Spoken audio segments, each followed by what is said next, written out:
Like to call the meeting to order. The May 11th, 2011 meeting of the Lowell Conservation Commission. Moving on to business. Continued from the prior meeting, notice of intent. What's the DEP number on this now? 206-0674. 206-0674. Mayank Patel, 50 Stedman Street. Project location also is 50 Stedman Street, and it's paving an existing gravel parking lot in the 100-foot buffer zone to an inland bank of the Black Brook. Sir, if you could kindly identify yourself for the record. Sure. My name is Mayank Patel, and I'm the representative of the BAPS and from the 50 Stedman Street, Lowell. Our project is to, we have submitted on 2009, we have done the gravel project, and right now what we're trying to do in the current proposal, we are trying to do the porous paving on the existing approved gravel area. And from the last meeting, we had so much discussion. I had personally with Greg and gone through all the notes and updated the plans, and we have submitted all the latest design to the commissioner. And what we have done so far is from the last Greg's meeting, Greg has some comments, and we received those comments, and they are well taken care. And we have all the answers for the comments as well. So I want to go over with Commissioner right now, if you like to. Mr. Patel, is your engineer here today? Is he planning on coming in? No, not today. All right, because unfortunately there's some issues that need to be addressed that they're pertinent to you as the applicant, but they're more pertinent to your engineer as to the revised plans that were submitted, because there's some substantial changes on the revised plans from the previous plans that had been submitted. And I'm going to bring some of them to light, and I'm sure some of the commission members will have other comments also. Yeah, sure. The first one I want to bring to light is parking spot number 9. Sure. This is the first time we're seeing this on any plan. It's just to the south of that jogged-in area. All your plans, if we take parking space 35 as a reference, which is closer to the building, your extended tandem parking spaces, you only have 2 more that go to the north. And on your original plan, even on your the prior approved plan, those were identified as spaces 16 and 17. Now, obviously, the nomenclature has changed, but what's important there is there were only 2 spaces there. Now there's 3, and the issue with the third space is, one, it clearly, even on your own plan, extends into the no disturb zone. So that's got to go. I mean, that cannot stay. You cannot pave that area. It shouldn't even be used as parking. If it's being used right now for gravel parking, it cannot be. Okay? So that space has to go. The other comment, at least that I have, is that you're showing some new contour lines. And that's between parking space 8 and extending southward to the jog. You're showing 2 fill areas from the 114 and from the 112 contour areas and filling down gradient towards the Black Brook. That we had, I had a talk with Greg, so that is not going to happen. Okay, but I understand that, but they're showing on the plan. Okay. Okay, and these are the plans that are in front of us. Mm-hmm. Okay, if it's not going to happen, they need to be removed from the plan. Okay, no, they wouldn't be approved anyway. I'm just, but that has to come out because it wasn't on the prior plan, and now it's making it into the plan that's in front of us. Sure. Okay, so those have to go. Yep, that will be taken care. What I'm going to do right now is I'm going to open it up for comments from the other commissioner. Those are my two main concerns right now. Okay? Okay, no problem. Thank Commissioner, you so much. Commissioner Lovely? I have no comments at this time. Commissioner Varnum? There were two areas in the south half of the project that showed some fairly serious erosion that I'd like to see fixed with either crushed stone or riprap. That is correct. Yes, that also I agreed with Greg this morning after the site visit. That will be taken care as a part of this project. The rest of the gravel base, I think, is perfectly well done, and Yeah. the pavement, I hope, will work as predicted. Yep. Thank you so much. Commissioner Moore? I was unable to review the video from the last meeting, so I'm going to abstain from the discussion. Commissioner Mellon? No comment. Commissioner Lynch? No comments. All my concerns were raised already. I have one further question. Sure. And I'm going to ask this of Mr. Thomas. There has been, I noticed in his comments, and I don't know if that was in your prior comments to this, and which had to do with the 1% flood hazard area, or with respect to this current plan, but you had, there was an indication that based on the most current flood study, the June 2010 flood study, that although it didn't appear that the 100-year flood line had moved, the GIS was showing, or the FEMA maps were showing, that an area of the building itself was within the special flood hazard area. Can you comment on that? Because I wasn't able to find that. So I just in the sake of being complete, I'm going to ask you to comment. Yes, my concern was based on a review of the GIS information provided to the City of Lowell by FEMA, which is obviously a mapping-based version of their flood zone, but as we know, it's based on elevation. The elevation for this area is between two numbered zones, and it's either 106 and 107 or 107 and 108. And that was the slight change that occurred between the two maps. They actually dropped it down. So they didn't change the area, but they changed the elevation. They lowered both by 1 foot. Either way, the elevations do. Previously, my concern initially with the plans was that the FEMA line on their plans seemed to be based on the map, but not on the elevations that they had provided.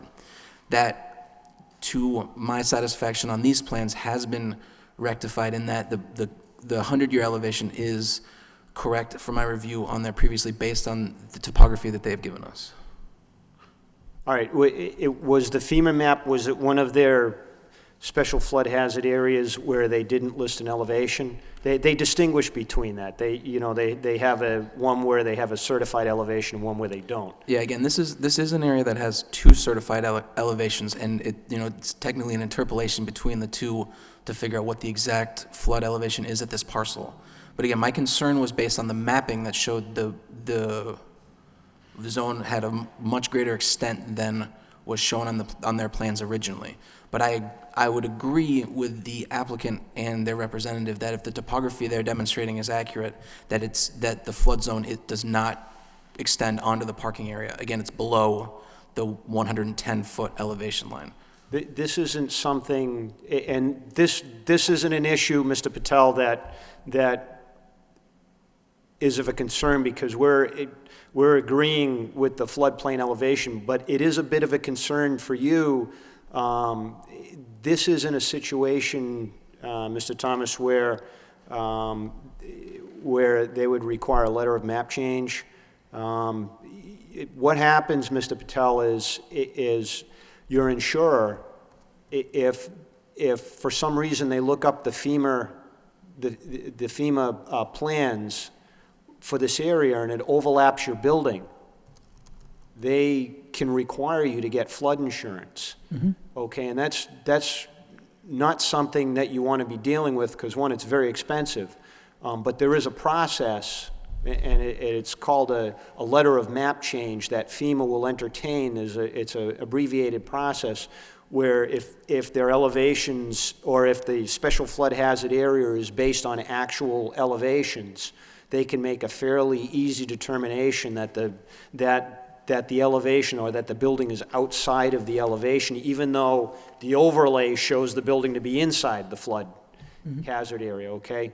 It's just something you may want to look at and discuss with your engineer if that may be something that you do as a preemptive measure, just to avoid that. The other thing is just to do nothing, and perhaps no one will ever say anything, but it doesn't. Since the flood elevation is based on actual topography, and the topography shows you clearly outside of the flood, of the special flood hazard area, it's not a concern for us. Right.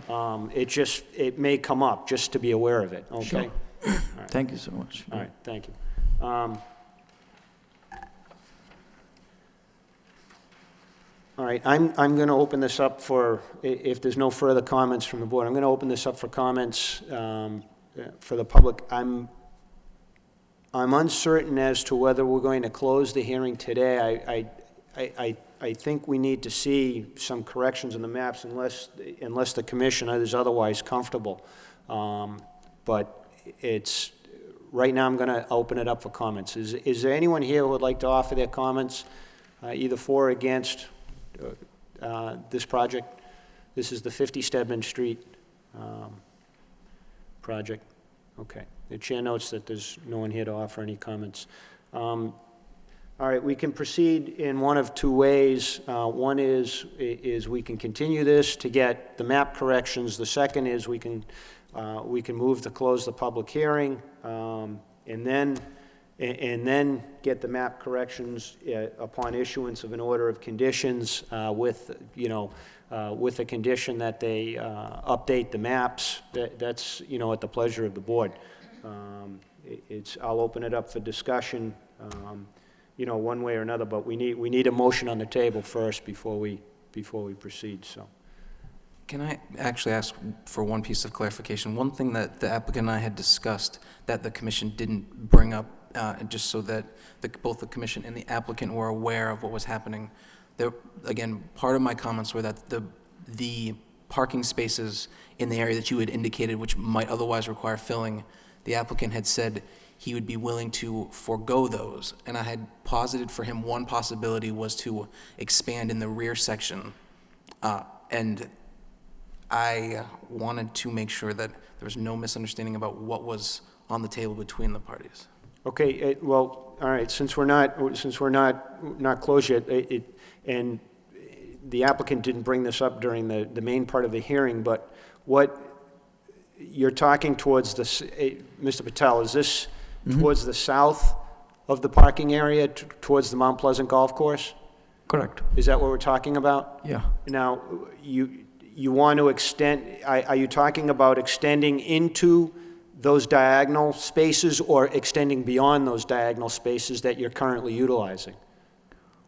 There are more spaces, like there are gravel area, so same like one additional parallel parking. So you want to put more tandem spaces in behind Correct. those also? Correct. That was the part of the Greg and or myself discussion. If we remove couple of spaces from the part 2 and 3, we can accommodate that, but it's not a urgent decision anyways, but it's up to the commissioner.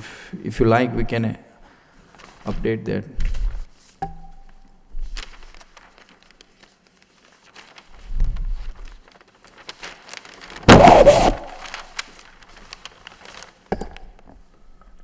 All right, and let me see if I understand that. This is where you're indicating where the snow storage area is now on Plan S1B? S1B. This is This is near the Gulf area, right? Let me show you right.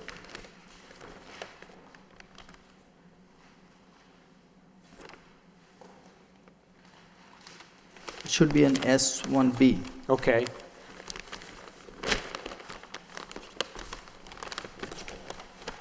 And where it's indicating snow storage? It's back on the, behind the building itself. Next to the storage area, that is correct. Right. And you want to go a whole nother row deep? Correct. Into that area? All right, and we don't have plans for that yet? Correct. That That- was the discussion we Okay, had. that's something you'd like to do? Today. Well, the, all right, well, that area right now, is that currently paved, or is that gravel? It's just gravel right now. That's gravel? Yeah. It's a No, I'm flat- talking about the diagonal spaces that you're indicating on the map. Right. That's gravel now? There are existing parking, Yeah, and there is a gravel area. So the one we are talking is the gravel area, where we have a lot of space in the flat area, where we like to do so. The diagonal spaces are currently paved, yes. yeah, they're currently paved in line. Currently paved, Right. correct. And there's gravel where you're indicating snow storage now that you're already using for parking. You just want to use the porous paving on that section also. Correct. All right, well, okay. Then, I mean, that's going to require another revised plan. Right. Right. What I'm saying is, if you guys agreed with that, we can update it, that plan as well. So. All right, well, let me then, all right, let me open that up then for comments from the commission then, since we haven't discussed this part yet. Commissioner Lovely? Well, just looking at the plan and a couple of photographs as well, I mean, it looks like in the, I guess I would call it the, if I'm looking at figure S1B, the corner where it says right next to it, move the front parking spaces 30 inches forward. That area currently, is that, I mean, you're showing contour lines that go from 114 to 112 to 110, but is it flat within that area right now? Yeah, it is a flat right now. That is correct. Right, so, because I'm trying to get a sense beyond where it's currently gravel and flat, I mean, what's the slope back there, and is that stable or is that eroding? I mean, do you have riprap?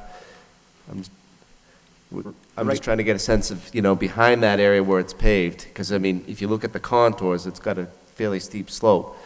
And so what I'm just trying to get a sense of is, how stable it is beyond where you've got it currently flat with the gravel parking lot. Right now it's 110, it's with the flat parking.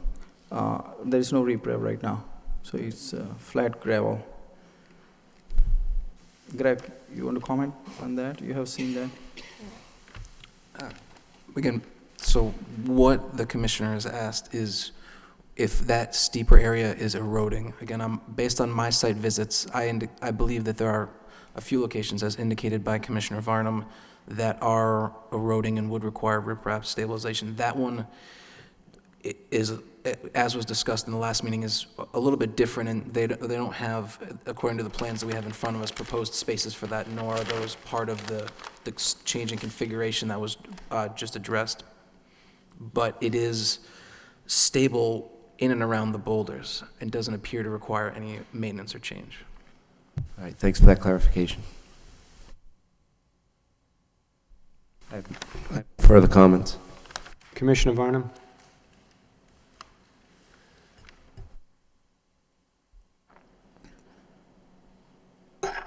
Craig, you had made a comment about the 8 spaces on the northern side. Is there room for those 8 spaces? You had said there might not be. Yes, again, this, because of the orientation of north and south on the plans and the complexity of the spaces, it's a little bit tough. But again, so on site plan S1A, the second row of tandem spaces, which start on the lower left-hand corner,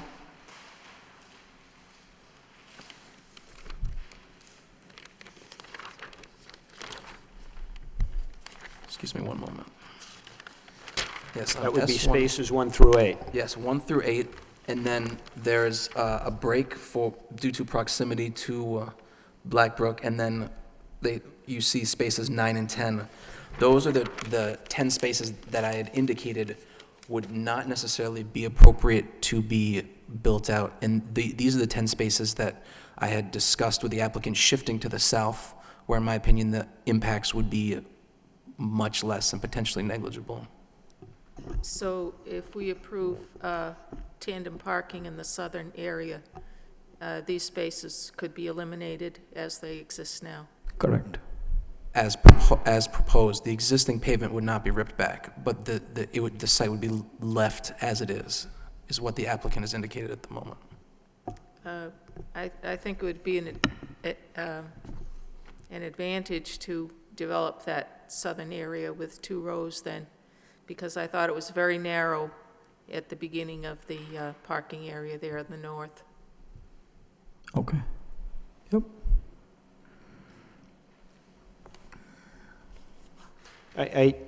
I have one comment. Sure. The 2009 order of conditions, the certificate of compliance, the as-built that was filed with that, the original S1 plan that was filed with this order or notice of intent, and then the revised plans that we're discussing tonight. If you look at that, the 25-foot no disturb zone, which is the one that tracks the Black Brook, it starts to extend to the southwest into that southern area, but it stops abruptly at the corner. You're going to need to follow that line through and see how that impacts on this particular area, because you have diagonal spaces in there now, but if you take the diagonal space that's furthest into the corner, into the southeastern corner, you wouldn't, probably those top 2 or 3 spaces, those first 2 or 3 spaces, you wouldn't be able to extend parking into that area if there was a natural extension of that line, unless it took an abrupt turn to the south, okay? And I don't think it does, because it most likely follows the track of the brook, which extends to the southwest, okay? Sure. So in essence, that line is also going to track in that direction. So that's going to limit your options for those first couple of spaces there. Yeah. Okay. No problem. Just to be aware of that. Yeah, my preference also would be based on, on the current use, would be to see. I wouldn't want to see filling below the 114 contour line. Yep. Okay, I'd like to see that contour remain, that natural slope to remain, to the extent that there's any erosion going on, that it be stabilized either through riprap or geomatter, or through more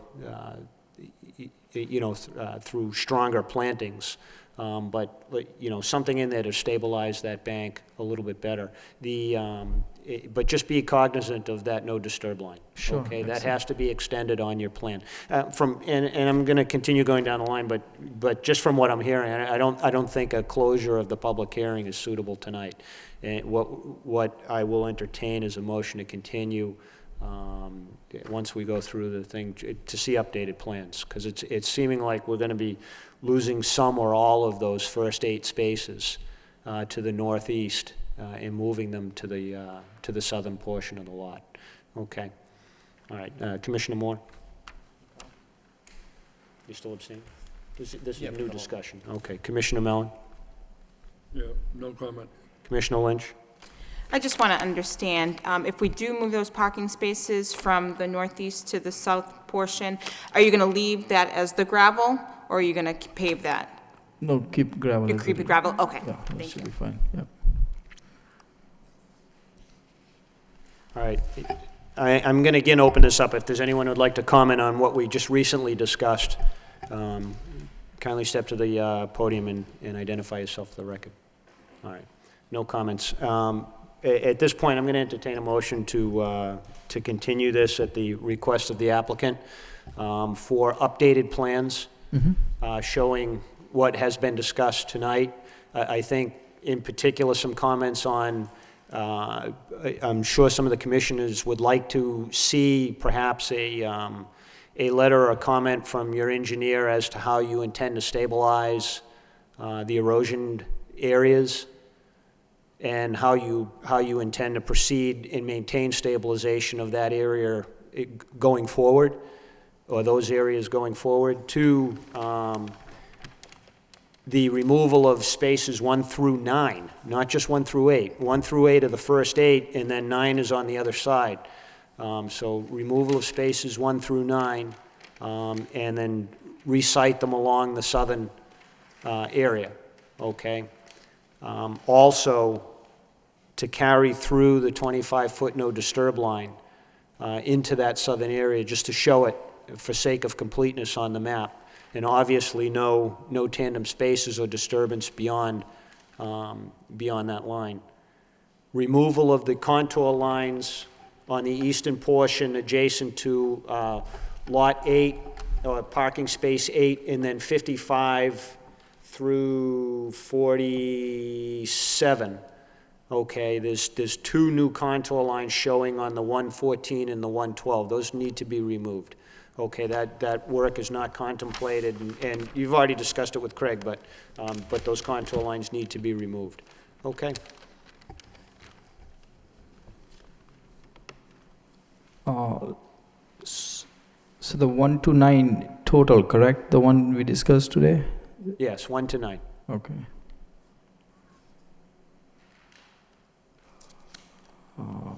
Okay. All right, any other comments? We have a motion to continue? So moved. All right, do I have a second? Second. Any further discussion? All in favor? Aye. Any opposed? The ayes have it. Okay, Thank you.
Moving on, request for an amended order of conditions, Camp Dresser and McGee, on behalf of the Greater Lowell Regional Wastewater Utility,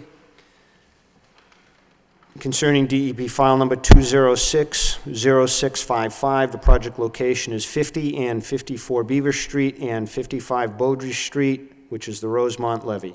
It's a request to amend an existing order of conditions and to place additional fill along the crest of the earthen levee.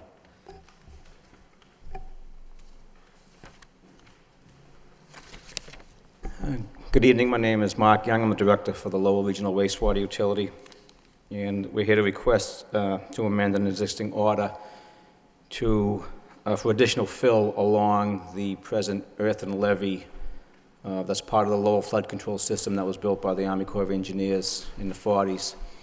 Here to give a presentation and to answer any technical questions are 2 representatives from CDM.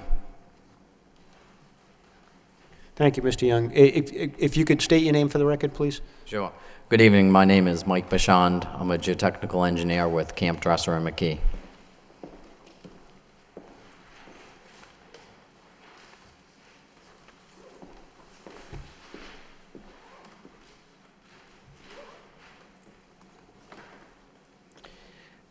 We're here before you this evening to amend an existing order of conditions.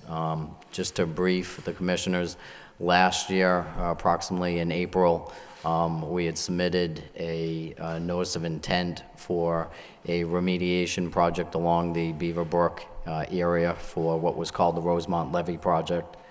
This involved what's called shallow soil mixing along this portion of the levee, and there was another portion along the existing eye wall.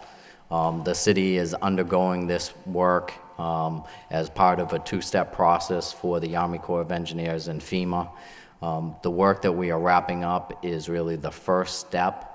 And what we're here before you this evening is as a prelude to the next step that will happen in a few years. The city would like to take advantage of the existing contractor being on site, limit the future disturbance, and get the work done now. What we're requesting for is the contractor has basically completed all the work out there at the Rosemont levee. They have placed the backfill, and they have also placed the initial topsoil layer. They are getting ready to do the bio-netting and the final seeding. And before they did that, we went back to the FEMA maps, which have been updated and accepted, I believe, as of June 2010, shortly after this project was initially put before the commission in the beginning. So we have since gone back and asked the contractor if they could utilize the existing equipment and place 1 to 2 feet of fill, which would essentially place a berm along the top of the levee, which would be needed for freeboard requirements when the city goes before FEMA, which is the second step for the certification process. So the intent is to ask the contractor to place common fill in topsoil and then seed it, all in accordance with the original specifications that was submitted in the original notice of intent and order of conditions. Do you have a plan? Sure. I mean, can you show us where you're planning on doing this? And I'm going to nail you down here. Is it 1 feet or 2 feet? Sure.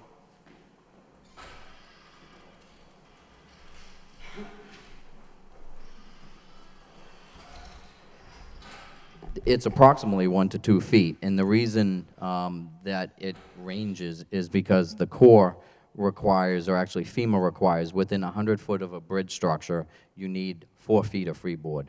Once you get beyond 100 feet of the bridge, it only goes down to 3 feet of freeboard, okay? So in this area, and also the existing grades range.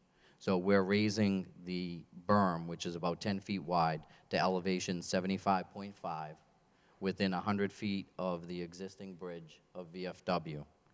Then beyond that point, we're then transitioning down to elevation 74.5 and then down to 74.2, which is the top of the eye wall. So that's why the range between 1 to 2 feet. So it's a gradual slope downward. I guess it goes from essentially north to south, starting at the VFW highway, going down to the eye wall along Beaver Street.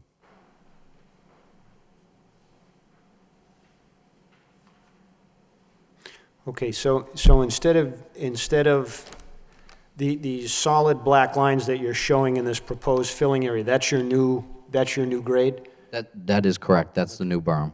All right. I have, I suppose, two main questions. One is how will, or I just guess for sake of understanding, does this match the elevation on the other side, or is this just,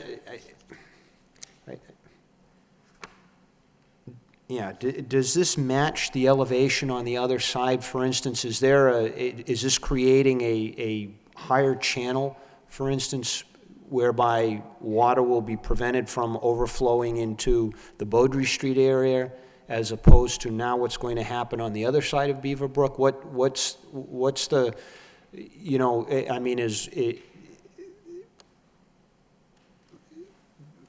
what is the feature, or what are the elevations on the other side of Beaver Brook here? I can't speak to what the elevations are on the other side. What I can tell you is the top of the eye wall, all the way along, or starting here at Beaver Street, is 74.2. So right at the bridge elevation, we're only about a foot to a foot and a half higher. This berm is only for freeboard. The 100-year flood elevation is only elevation 71.2. So the berm itself is only intended for wave action, and it is not intended to raise or fill within the 100-year floodplain. Okay, what do you mean by that? What does that mean? When FEMA requires you to go through the certification process, not only do they say you need to meet the 100-year flood elevation, but then they say you need to meet freeboard requirements and 3 feet. And the reason they do that is to account for wave action that would happen during the 100-year storm event. So it's prevent waves at the 100-year flood elevation from rising up above. Wave back, okay, I didn't hear what you said. Wave Okay. set up wave action. Now, do those typically go higher than the 100-foot event? Typically, no, and you wouldn't expect it on Beaver Brook because the wave action is a function of the open water area. Beaver Brook is a relatively small water surface compared to, say, the Merrimack, or even, it's intended more for ocean storms where the wave setup action is much higher. So you wouldn't expect 3 feet waves to come over in this small area. But FEMA doesn't distinguish between the opened water versus Beaver Brook. They say you need 3 feet of freeboard above the 100-year storm event for certification. I suppose that begs the question, why? That is a good question to ask FEMA. But they don't distinguish. They don't allow you to make changes based on your geography. They say, you know, if you want to meet CFR 6510, you need to meet the 100-year flood elevation plus 3 feet. I don't want to speak for the folks that are in attendance here tonight because I'm sure there's going to be questions. But by way of my understanding, or satisfying my own curiosity and understanding of this, how will, and you've already mentioned that the 100-year flood elevation is between 71 and 72 here. 71.2. Okay, so it's slightly above 71 feet. So it wouldn't matter if you put a 100-foot wall there or a 2-inch wall there. It's not going to change the characteristics of neighborhood flooding in the event of the 100-year storm event. But by way of understanding and by way of explaining, and I'm going to get back to my original 2 questions, how will or what will be the impacts of doing this as for one, the neighborhood on the other side of Beaver Brook? Will this have any adverse impact?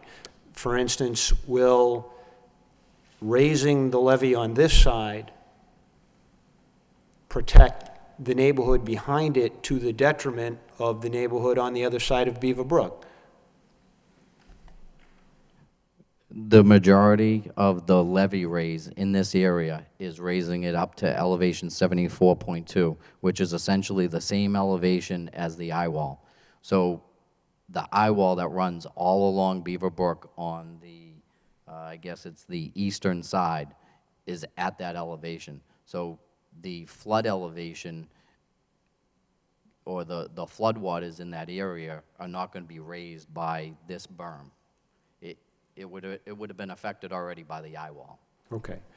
My second main question is, will raising this and the potential for containing now more water in the channel, how will that affect, if any, people upstream of the event?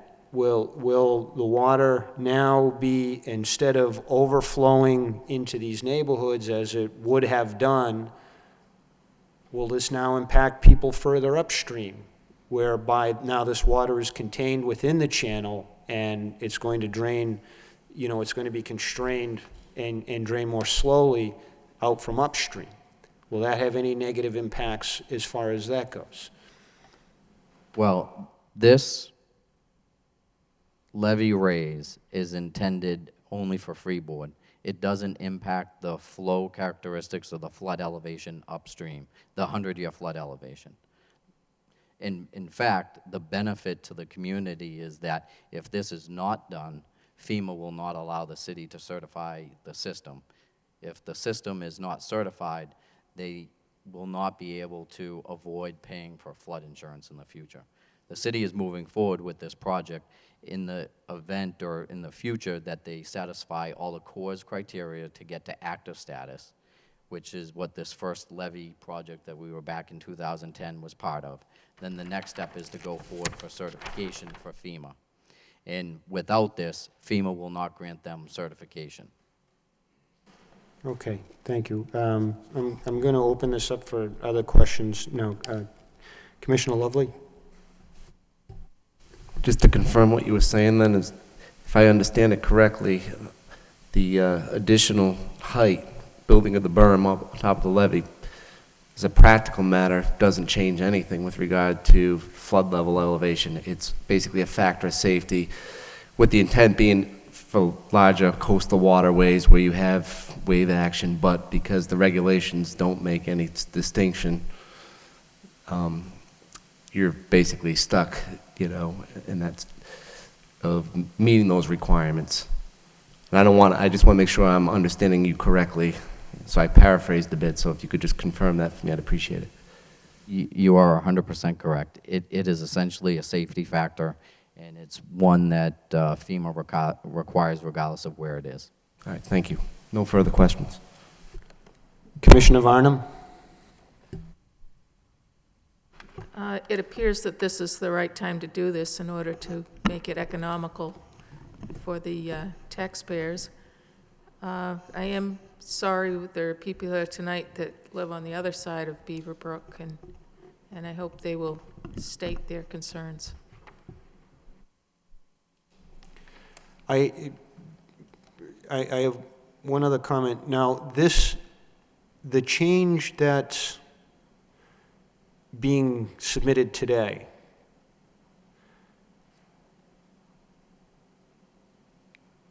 was this in accordance with a mandate from FEMA, meaning pursuant to an inspection and then a letter or an order from FEMA, or was this just pursuant to published guidelines under the FEMA regs?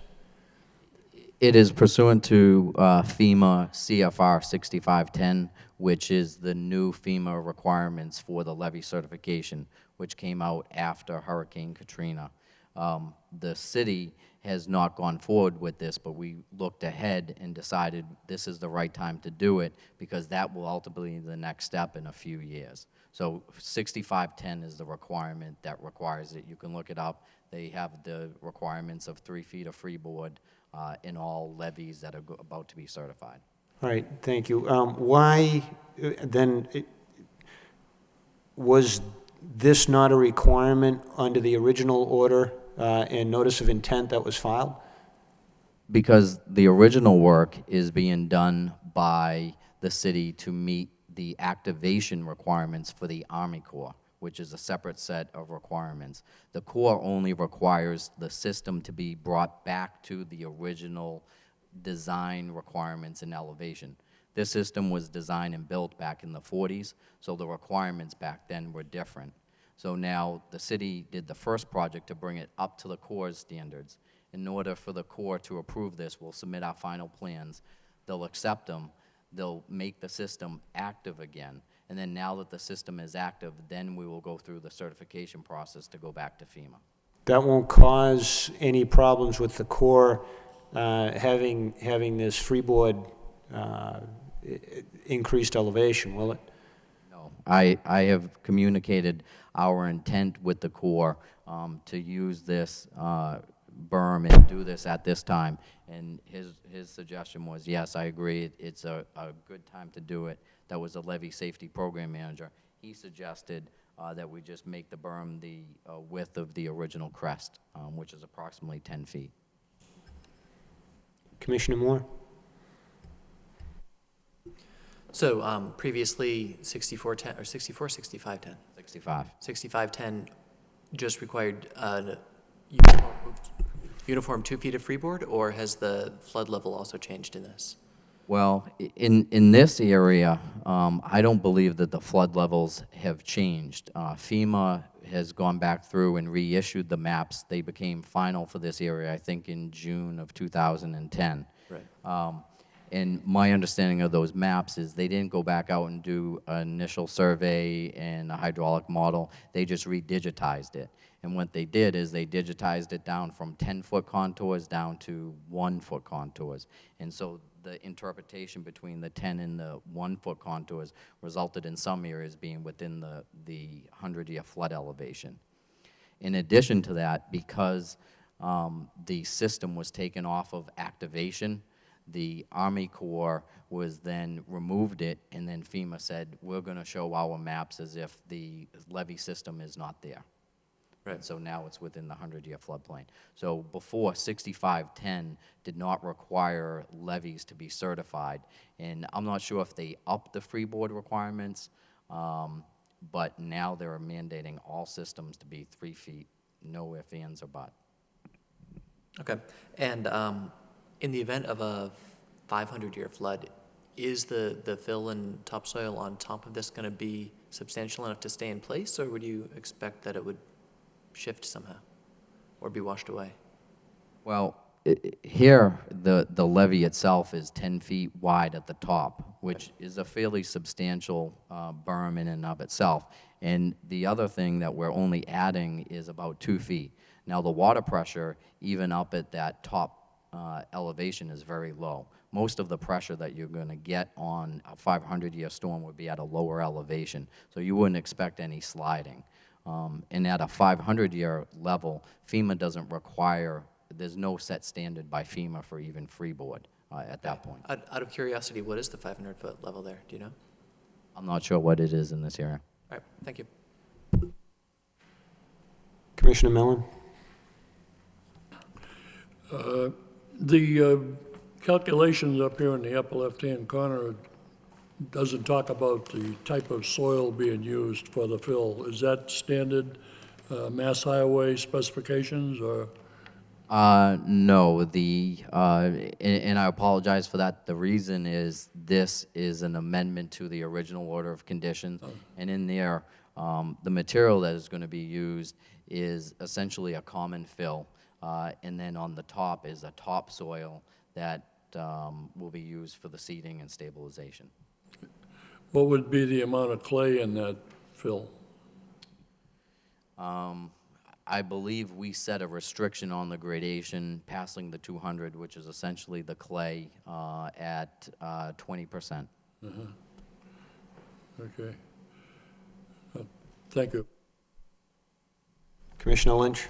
I don't have any questions. I think the board did an excellent job of addressing concerns that any of us had. All right, if you could, well, actually, you know what? Keep the map turned, a little bit angulated, because we can see these and we have our own, but I'm going to open it up, so if folks want to reference the map, they'll be able to see it. Maybe so we can also see it too.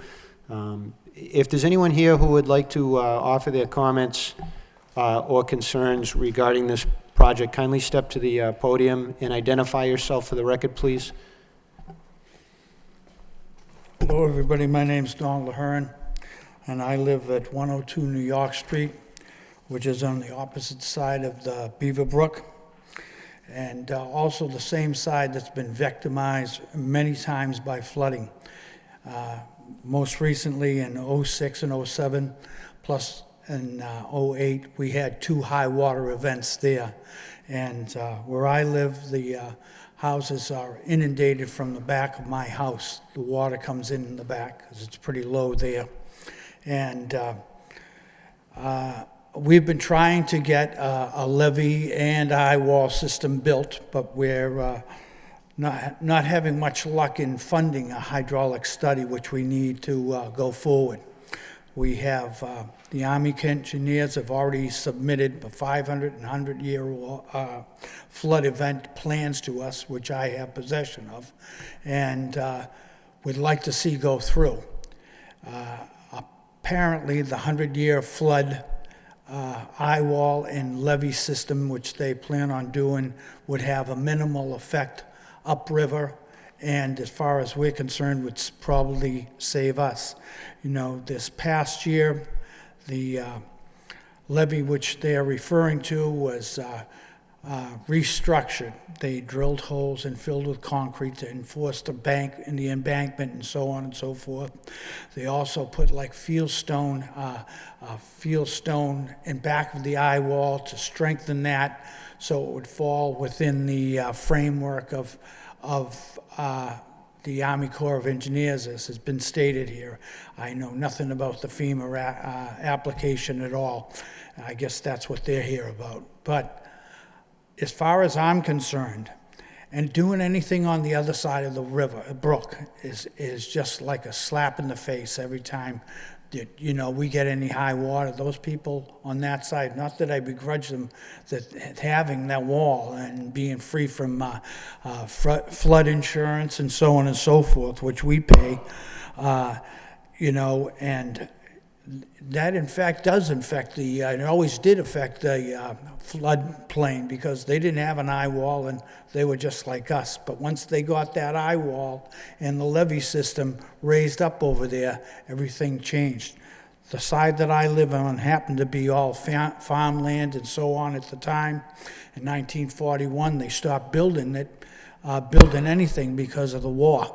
They didn't feel the levee or anything else was that important at the time, and I can understand that. But here today,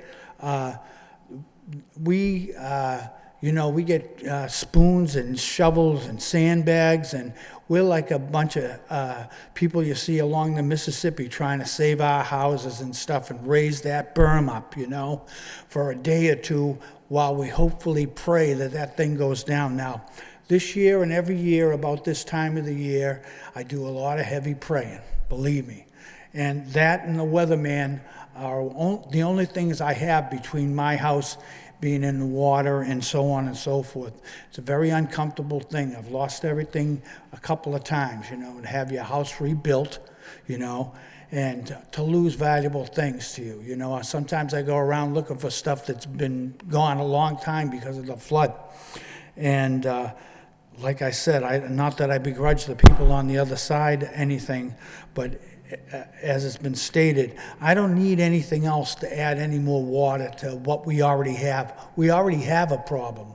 We don't need another deep problem, you know. And that neighborhood of mine, I don't think they can take too many more of those events, to be quite honest with you. So I'd like to know if any plans, and I know you people can't answer this, but if any plans have been put into action while they're doing everything on the other side about my side, the side of, like you said, that will probably be impacted if there ever does become a 100-year event. That for sure, our whole community will be underwater. And I mean, I've been up here before behind the at the city council meetings as well as flood committee meetings and so on and so forth. And also I've talked to the governor and, not the governor, the senators, and Nikki Songus and so on and so forth, that kind of hint at maybe doing something for us, but nothing ever happens, you know, and I'm just like a voice in the darkness out here screaming about how about getting something done for us over there, you know. Not that I object to anything to help somebody else, but I'd like to see if I could get some help for myself over there, you know. And that's about it for me. Thank you. Mr. O'Hearn, I wish I could say that we have the power to do something about that. We're not that type of board, but I am going to ask Mr. Martian if he can comment on something that you did ask and whatnot,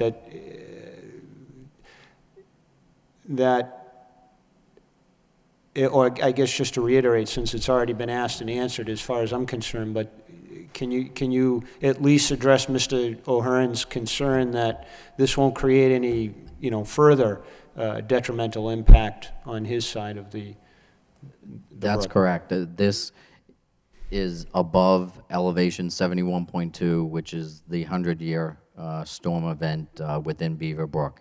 And so we are not filling below that, nor are we restricting the flow below that elevation. Okay, thank you. Chairman, if I may, it may not provide much information at the moment, but I would direct, I believe the interested abutter was Mr. Ahern. It may be of interest for him to know that there are ongoing conversations in this regard, actually, for what could be termed a watershed-wide flood protection system. I recently, I believe within the last month, attended a regional meeting in Pelham, New Hampshire, discussing the entire Beaver Brook watershed, and I may get this a little bit incorrect, and we may need to discuss the particulars of it, but the way the Army Corps works is under an authority where they can review certain areas and do specific projects. And as one does exist for this work and along the Merrimack River, there is some potential to investigate other ways to extend flood protections up into other portions of the Beaver Brook.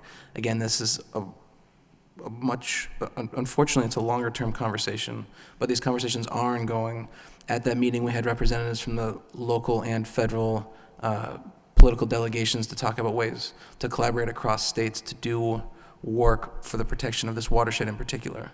So it is on the radar, and we are working to do it, but like anything else, a system as complex as a waterway that floods with the frequency that this does and in the ways that it does in dense residential areas, there is no simple fix.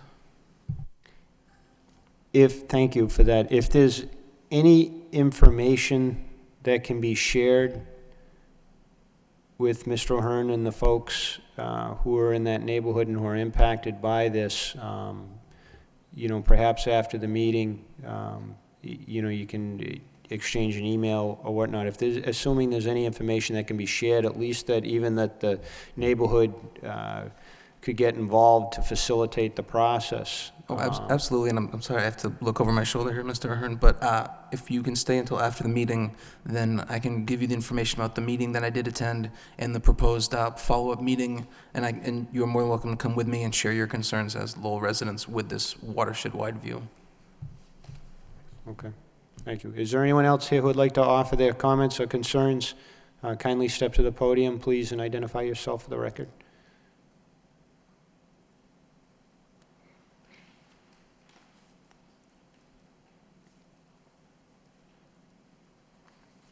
All right. Are there any further comments from the commission? This is here before us on a request to amend an order of conditions. It's part of the public hearing process. The hearing is open. Do we have comments from the DEP on this? No, because of the way that amended orders are typically handled, they're not submitted and reviewed in the same way by DEP, but whatever decision is rendered by this commission will be reviewed as every other is by the DEP. All right. Can I Yes, if you could identify yourself for the record. Isabel Turcantonis, professional wetland scientist with CDM. Yes, a copy was sent to DEP for their review, but they generally don't comment on requests unless it's something of significance or outstanding. But I'd just like to stress to the commission that direct work within resource areas is actually very limited. As Mike indicated, work is above the 100-year floodplain, so filling in the floodplain is not of concern with this proposed work. And also, work is just limited to the 100-foot buffer zone outside the 25-foot no disturb zone in 25-foot riverfront area. Okay, thank you. Do I have a motion to close the public hearing if there's no further comments? Motion to close the public hearing. Do I have a second? Second. Any further discussion? All in favor to close the hearing? Aye. Opposed? The ayes have it. All right. Now, as this is proceeding on a request to amend, we can proceed in one of several ways. One is to not accept the amendment. The other would be to accept the amendment for filing as part of the original order of conditions and to amend the original order of conditions. So. I move to amend the original order with the plan submitted.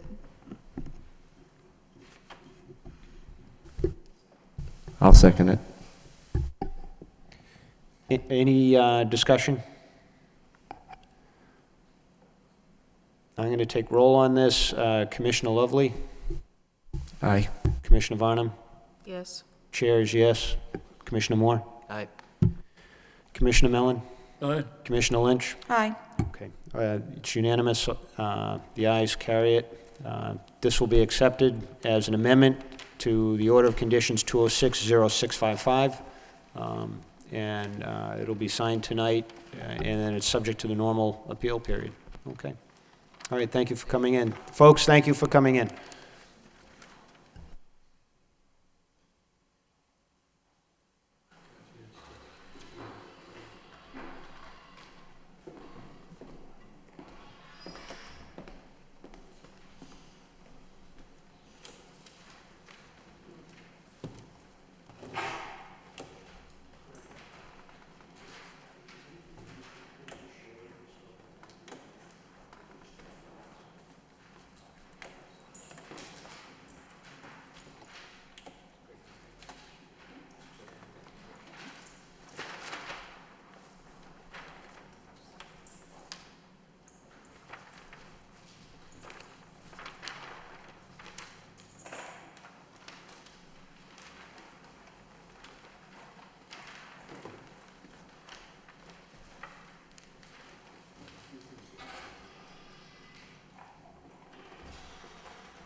Sure, we'll email it to Mark. Does he have your email address? Yeah, Mark's got mine, Okay. and I'll send Dr. Hearn's address to you when we get a copy of that. Moving on, a request for a certificate of compliance. This is also has been continued from prior meetings. Nam regarding DEP file number 2060613. The project location is 1519 to 1527 Middlesex Street, and that's the U Plaza on Middlesex Street. I understand that the applicant has requested a continuance on that to address concerns regarding a recent site visit. Yes, Okay. Chairman, I can read a very quick email that the applicant's engineer had sent in. To clarify, the original certificate of compliance that was submitted some months ago now was actually withdrawn to do corrective work to then redraw the plans. This is actually a full new set of plans and a new submission, and they had said, thank you for the comments in regards to a site visit that was scheduled last week. In light of the corrective additional work required on site, I would request a continuance with the Conservation Commission to the next available meeting time. Thank you, Sullivan Engineering Group.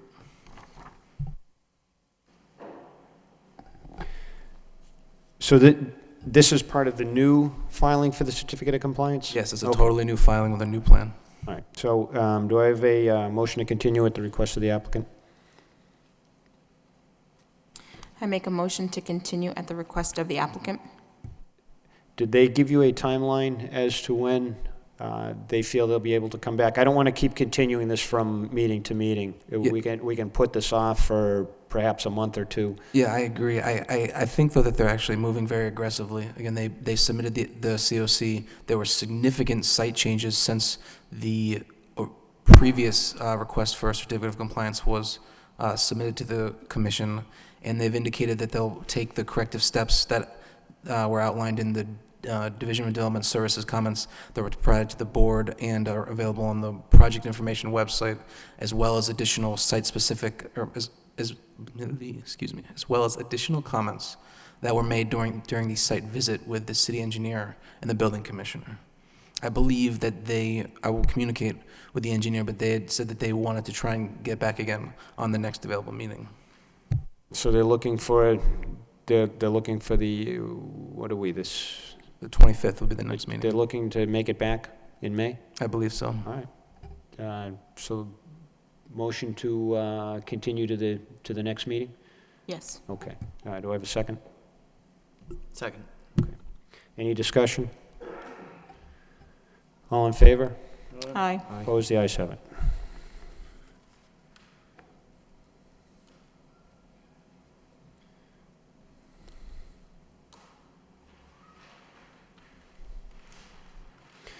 Okay, moving on. This is regarding an enforcement order, Leon Matt, 172 Warren Court, and the location is 172.1 Warren Court, and it's regarding excavation and regrading in the riverfront area to the Concord River without a valid permit or order. Is Mr. Matt here? Sir, if you kindly step to the podium. All right, Mr. Thomas, if you could kindly explain the situation or explain the order to the commission. Yep. Maddie. I was alerted by members of the city staff that there may have been something that had occurred out in the area of Warren Court, again, where Mr. Maddie's mother lives, I believe. Is it your mother's house? Yes. That is a small dead-end street between Lawrence Street and the Concord River off of Andover Street. We obtained permission from the Catholic Charities Organization at 48 Lawrence Street to cross across their property and down the back into the riverfront area. Again, I had a little bit more of a visual presentation for this, but unfortunately there were technical difficulties. So I'll try and explain it as clearly as possible. Again, descending down the back from 48 Lawrence Street, there's a small strip of land, 172.1 Warren Court, that is owned by the city of Lowell. Directly adjacent to the end of Warren Court where 172 is, which is, again, Mr. Maddie's mother-in-law's house. My investigation indicated that without seeking the proper permits, someone had taken some material from the riverfront area on the city of Lowell's property and brought it back to the property at 172 Warren Court to regrade a back area. I subsequently spoke to Mr. Maddie about this and indicated that this was an activity that would require a permit from the Conservation Commission, and for the action in general, regardless of the nature of the work having been performed on some of the work on City of Lowell property. At the time, and through consultation with the DEP, I established a two-pronged approach to try and bring the work into compliance with necessary permits and to correct the violation. The area on the City of Lowell's property at 172.1 Warren Court, was a rather shallow, moderate-sized area that hadn't been excavated. I requested that Mr. Maddie regrade it, smooth the area, and stabilize it with grass seed and a stabilizing mix, either hay or some sort of material to help keep from erosion from occurring, as well as to pick up any trash that was dislodged during the excavation. Unfortunately, it appears that that area behind the Catholic Charities, adjacent to both the Catholic Charities and Mr. Maddie's property, has been something of a dumping ground at various points, and there's a fair amount of trash in different areas there. As for the action taken on the City of Lowell's site, again, requested to regrade that and stabilize it. And then I had worked with Mr. Maddie to explain that otherwise this work would have required a notice of intent. As a part of the enforcement order, I required him to file a notice of intent for the work on his property. Now, the filling of the yard is less complex than it might otherwise be because it's in one of the areas that has an elevated bank, so it's not in the 100-year flood zone. Were it to be in the 100-year flood zone, we would obviously have to create a plan for some sort of compensation in the area that was filled or on adjacent, or on Mr. Matty's property or any adjacent hydrologically connected property. That said, again, this was work undertaken without a valid permit, and thus the reason for the enforcement order. Just to clarify as well, the issue with some of the dumping, I had gone out with a Lowell building inspector as well to investigate, and we're looking into other ways to try and improve the site and secure the city's property there. All right, to understand it, first of all, is it Mr. Matty or Matt? Matty. Matty, okay, I apologize for that earlier mispronunciation. Who owns 172 Warren Court? My mother does. What's her name? Pamela Matty? Pamela? Yes. Oh, okay.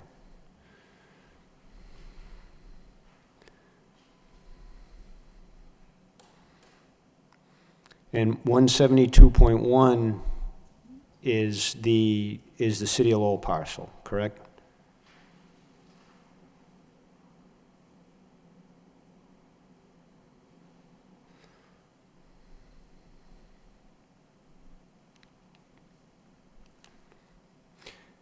Now, 172.1, that's the low area that's adjacent to and within the riverfront area with respect to the Concord River? Yes. And 172 is outside of the riverfront area? Portions of it are outside the riverfront area and portions of it are in it. Okay. The distinction I sought to make was twofold. One, at the City of Lowell's property at 172.1 Warren Court, I could confirm that work was done in what the low-lying area that would seem to be the floodplain and was in fact the riverfront area. It's unclear to me exactly the extent of the work that was done behind Mr. Matty's house, which may or may not have been in the riverfront area but was not in the 100-year flood zone. Okay, in any event, it's within the buffer zone, and it's within it potentially is within the riverfront area of the City of Lowell's ordinance, which extends beyond the state riverfront area significantly.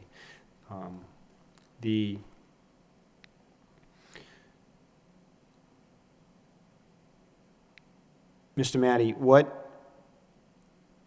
are your questions, I suppose, one, but two, what are your plans at this point to go forward?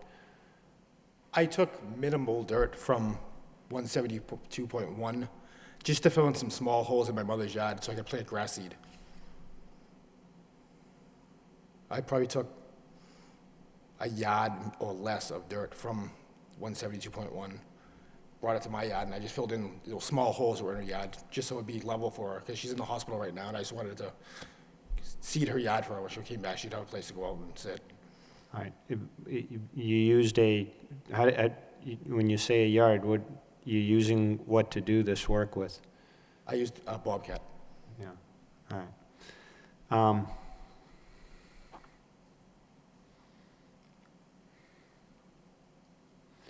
And you took pictures, but we don't have access to those. I mean, I for one would like to see the site, but. Yep, it is unfortunate. I apologize that I couldn't put together a presentation on this.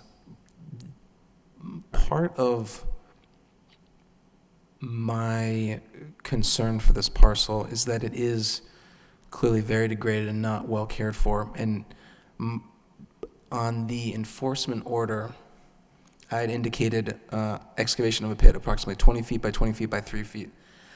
I will say that pit does exist, but it's very difficult to determine the exact amount of material that was taken from there at any specific time and by any specific person. Unfortunately, the end of,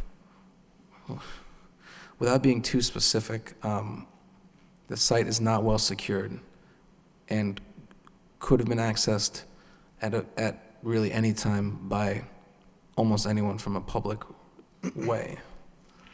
Again, the work. This is off the city site. Yes.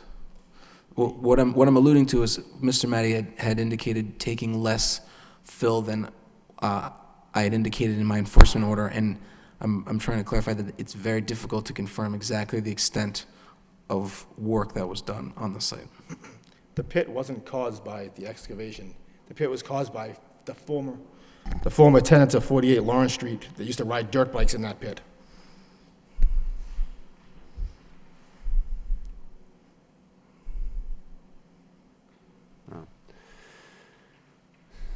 I'm going to open it up just for questions. Commissioner Lovely? Craig, you mind repeating, what were the dimensions you were saying of the pit? Again, I didn't actually measure with a tape, but by walking the site, it was approximately 20 feet by 20 feet by 3 feet deep. But I can also confirm that only a portion of it was clearly new excavation. It was very difficult to determine the extent of work that had been done on the site because of the degraded nature. So the pit would be, just, again, this is rough estimate, you'd be about maybe 45 yards, material if I converted that. And what Mr. Matty's saying is that his contribution to that would be about a yard, if I understand what you're saying correctly. Okay, no further questions. Thank you. Commissioner Varnum? Has this excavation destabilized the bank of the river at all? No, it has not. But again, my concern was the open soil in the area. And so I had an initial meeting with Mr. Matty to discuss this and inform him that I would be putting him under enforcement. And on a follow-up site visit, I can confirm that he had taken the first steps to regrade and reseed the area, the entire pit area. But again, the bank, the distance, the closest distance from the edge of the pit to the bank would probably be 15 to 20 feet, but it had not destabilized the bank nor caused any sediment to enter the waterway. Commissioner Moore? No questions. Commissioner Mellon? Is there an opportunity to have a site visit? Absolutely.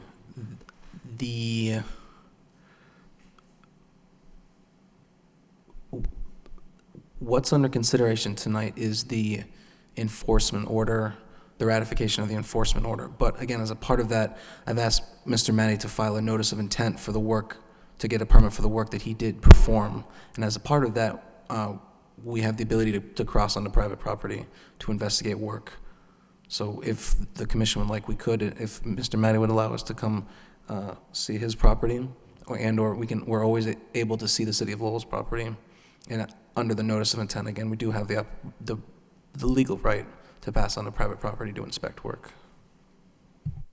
Yeah, I'd like to see it, and see exactly what the extent of the problem is.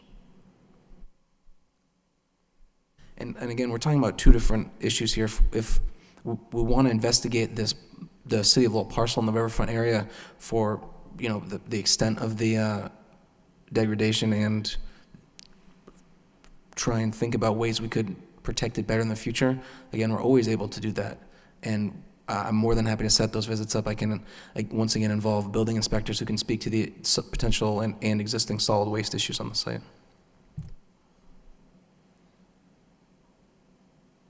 Commissioner Lynch? I don't have any questions. All right, couple things. One,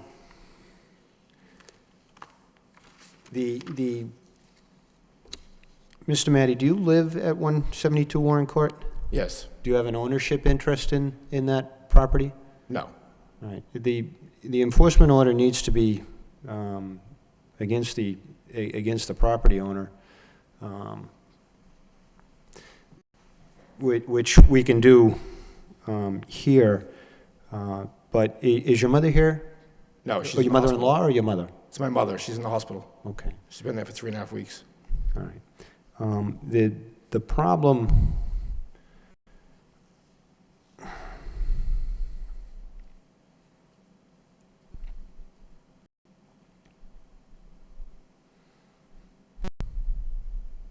All right. Okay.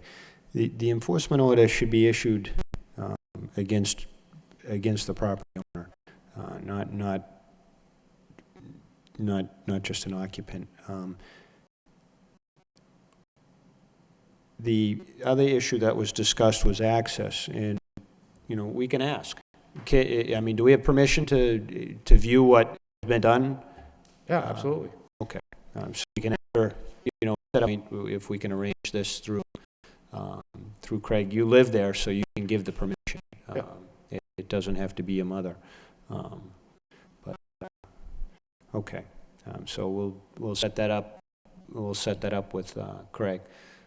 Okay. And see what can be done. The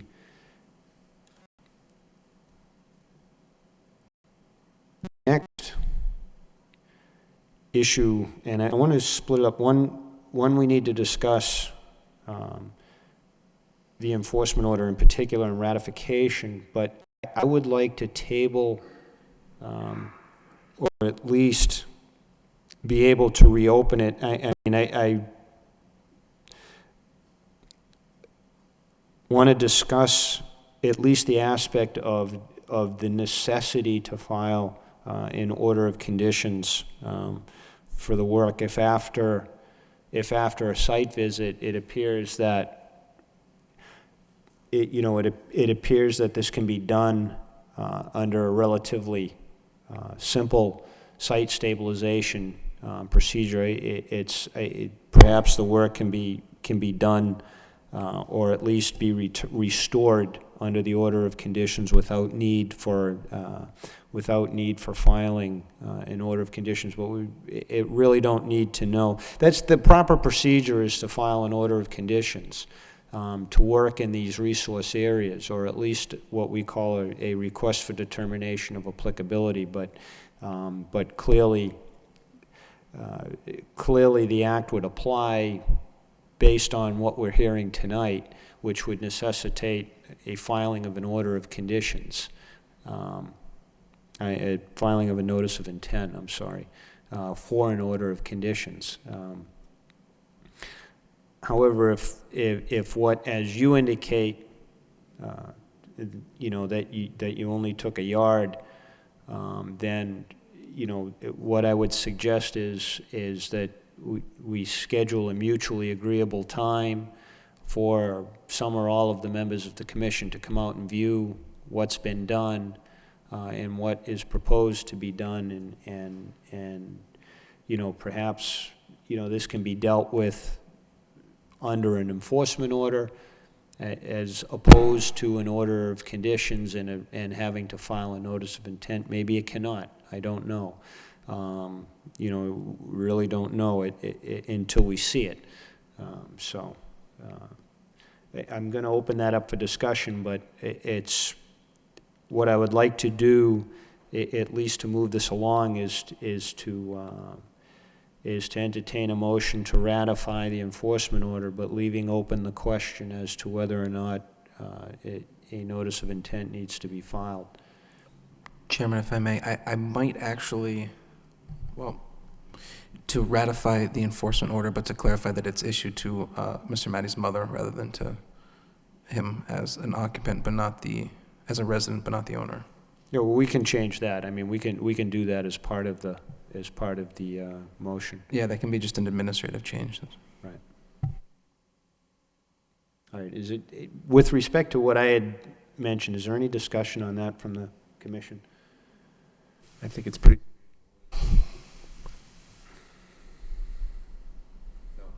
I have no further need for discussion. All right. Commissioner Varnum?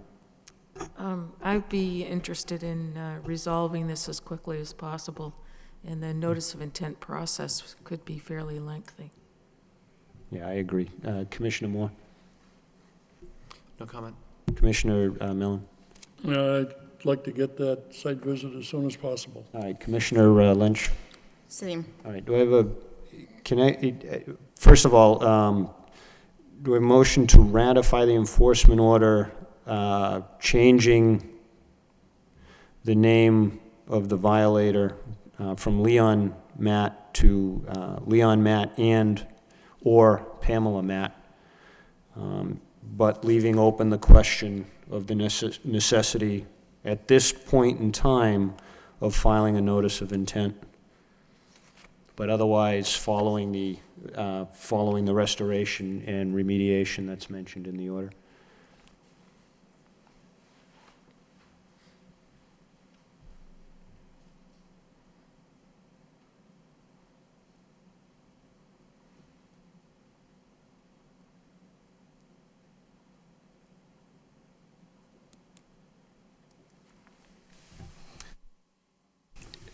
If I capture it correctly, I offer a motion to ratify the enforcement order with, I guess, an amendment to who the violator would be, changing the name to Pamela Matty.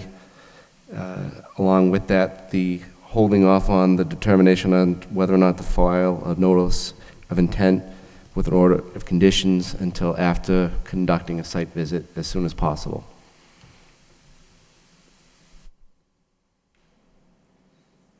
Do I have a second? Second. All right. Any discussion? And just by way of clarification, Commissioner Lovely, is that a change of name to Pamela Matty, or is that an addition and/or Pamela Matty? I guess I'll defer to you, Craig. I mean, what? I would like to keep both names on because we have a statement by Mr. Matty that he's the one who performed the work, so. Then that, yes, then for that clarification, yes, both names. Okay. All right. So by way of clarification, it's both names and whatnot. We have a second. Okay. Any further discussion? Commissioner Lovely? Aye. Commissioner Bonham? Yes. Chair is yes. Commissioner Moore? Aye. Commissioner Mellon? Aye. Commissioner Lynch? Aye. Okay, all in favor is unanimous. The enforcement order is ratified per the motion, okay? And Mr. Matty, in the next, perhaps tomorrow, I'm assuming we can communicate by email and/or telephone. We have that information. You may want to furnish Mr. Thomas with a cell phone number, an email address, or something like that, so we can facilitate. You have my number, right? 978? So we can facilitate a site meeting. I'm assuming you've got a day job or whatnot. You don't have to answer that question, but it's most of the commission members do also. So chances are this will either be an earlier in the morning site visit or perhaps something after normal work hours towards the evening. Okay. Okay? Yeah, that's fine. All right. Thank you. Thank you for coming in. Thank you.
Just to clarify, Commissioner Lynch, did you make the second on that motion? Yes. Moving on, an informal discussion. This is work proposed for 505 Pawtucket Boulevard, which is also known as Camelot Court 1. Sir, if you could kindly identify yourself for the record. Yes, my name is Ron Peeker with RJ Peeker Engineering, representing Camelot Court. I have to apologize for not having an easel here tonight. I didn't know the meeting room had changed, and in the other meeting room, we were able to put things up on the board. So if I could get closer to the board and try to hold up a drawing for you, would that be acceptable? Okay. Absolutely. Again, Mr. Peak, I'd recommend trying to slide that chair around here, draping it over the chair, and I can give you a wireless microphone.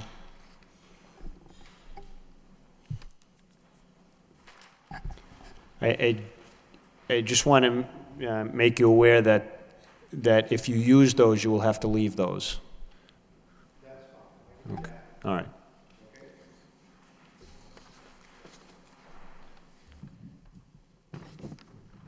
Okay, just to recap, this is Camelot Court and Pawtucket Boulevard.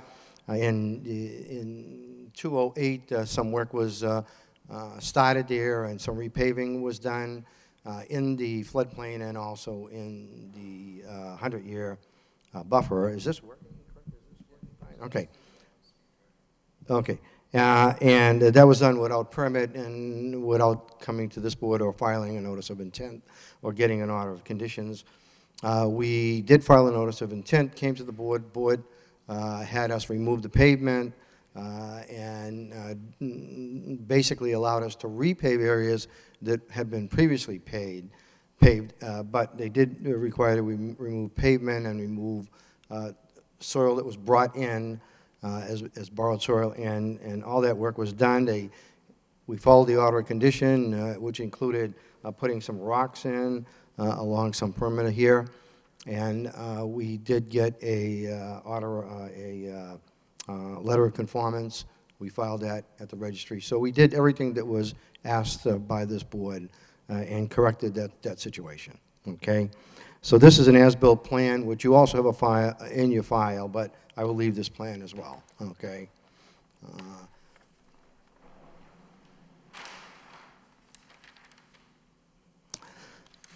Because the Camelot Court has a great need for parking, okay, because they have 162 units and they have approximately 1.4 parking spaces per unit, which may have been fine when it was first approved and first built, but it just doesn't work for today, and there's a problem with people parking just all over the place. Okay, what they're proposing, and again, this is the same plan, except that you can see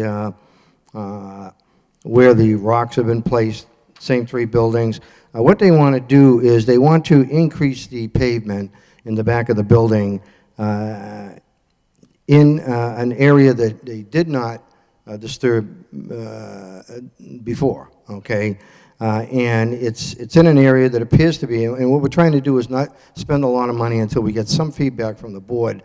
So I haven't hired a wetland scientist to continue work here. We had one last time, and he's flagged the wetlands as you see them here. I've taken a walk out back, and it appears that the wetlands gets further away from the site. So I don't believe we're going to be in the 100-year buffer, but if we are in the 100-foot buffer, then it would probably be very little, okay? And of course, before we come to this board with any definitive plans, we will have wetland scientists take a look at that, okay? What they want to do is they want to increase the pavement in back of the building. This was the area that they had paved before, and we had to take the pavement out. We'd like to pave, and you can see the rocks went in this direction. We'd like to pave further back into here, okay, so that we can get some additional parking. Right now, they don't park here, and this is all paved, and they don't park here, but they're parking across from that, and we cannot get parking space on both sides of the aisle unless we, in fact, increase the pavement. Our proposal will be to use porous pavement, and the subgrade required for that so that we won't have a drainage problem. And with that, we'd like to get some information from the board on whether this is a viable project or not. The Camelot Court doesn't want to spend a lot of money on engineering if it's just going to be a definite no, and I just wanted to get some feedback for the board. Understanding that the feedback that I get tonight is obviously not going to be they can be changed because this is not a public hearing. I, for one, will answer, there's no way I can answer that question. As you know, the normal process is to bring it formally before us so we have something to consider. Usually the informal hearing process is brought forward to just give us the heads up, as to what you're planning on doing and planning on the filing process. It allows us at that point in time to determine whether or not we're going to utilize a outside consultant, for instance, or whatnot. But to get a feel for, whether this is something would be agreeable to or not, I mean, that's not even a question I'd begin to entertain for the board. I mean, I don't want to sound cruel, but we as a board can't even answer that question. I mean, we don't have anything before us to answer. I mean, I understand Camelot's Court's position, that they don't want to expend money, but the simple fact of the matter is without an actual proposal, we can't give an answer, to what you're doing. I don't know I don't know whether or not the wetland flagging, where it is, whether we agree with it. I'm somewhat familiar with that area, obviously, because we've had prior interaction with it, but still, at least for me, that's not really a question that we can answer. Whether or not this is a feasible site or not to do what you propose. It's, the proper procedure is to bring, an RDA, that at least will answer the question of whether or not the act applies or not, or file a notice of intent if it's clear that you are in a buffer zone, and bring the project forward. I understand Camelot Court doesn't want to perhaps spend money to do that, but, I mean, there's experts out there. They have a good feel for what, would be allowable and what would not be allowable. We're not we're not your experts. Okay, we're the board, we're the regulatory board that makes sure that the proposed work is done in accordance with the act and the city ordinance. We're not we're not your design experts, and we're not, we're not the cheap engineers on the side. It's probably not the answer that you want, but I'm not going to entertain a yes or no, this is something we'd consider, or this is not something we'd consider. I'm just not going to entertain that, okay? It's not the proper subject of an informal hearing. There is a procedure for it, and it's filing a notice of intent. Okay, we can file a notice of intent, as we did before. The question I have, and some boards are different than others in different towns and cities, and if we're not in the 100-year or the 100-foot buffer area from the wetlands, and we are in the floodplain, which we are. I'm pretty sure you are in the floodplain. So. Pardon me? I'm pretty sure you we are in the floodplain. Yes, right. As whether or not you're in a buffer zone or not, I have no idea. So. Okay, so a notice of intent here still has to be filed, even if we're floodplain, yes. For floodplain. Okay, all right. Well, yeah. Thanks for your. Oh, go ahead. Yeah, Commissioner Varnum would like to see your plan. Could I see that a little closer? Yeah, these are the back of the buildings. I know your property is someplace right in through here. This was the area that they paved before we took the pavement out. Sure. This is the as-built plan, and you can see that the pavement that was put in here has been removed.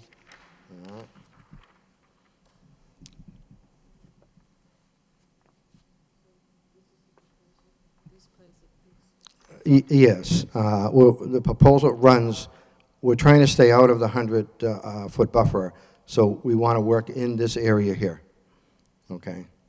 And as I said, we have not gotten the scientist out there to reflag, or to flag the wetlands beyond this point, because they weren't needed for the last notice of intent. However, I have walked it myself, and I feel as if we're not going to be in the 100-foot buffer. If we are, however, it's going to be a small amount. And our proposal is to not increase the grade, because we understand we're in the floodplain, and again, to use porous pavement, because we're not going to be able to mitigate drainage from additional pavement.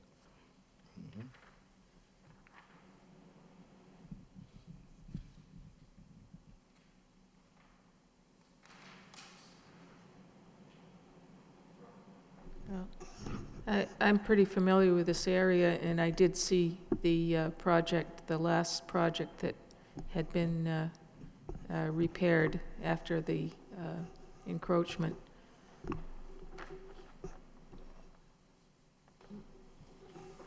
I can't say without seeing the plan, but it sounds like it might be a doable project, but I can't say without seeing full plans. Yeah, if I can reiterate,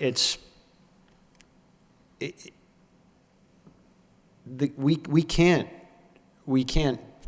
act unless we have a proposal in front of us.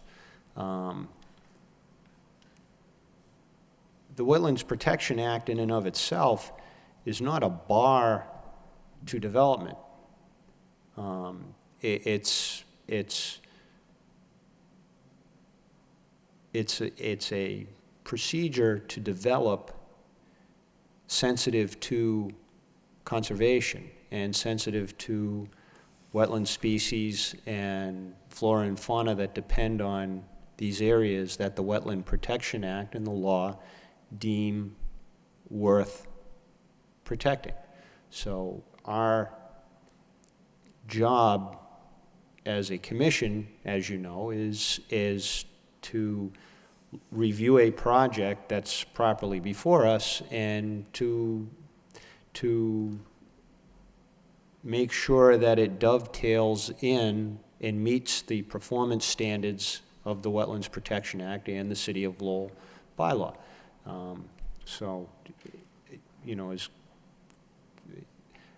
We're not anti-development, but we have a duty, but our duty doesn't start until we have a proposal. And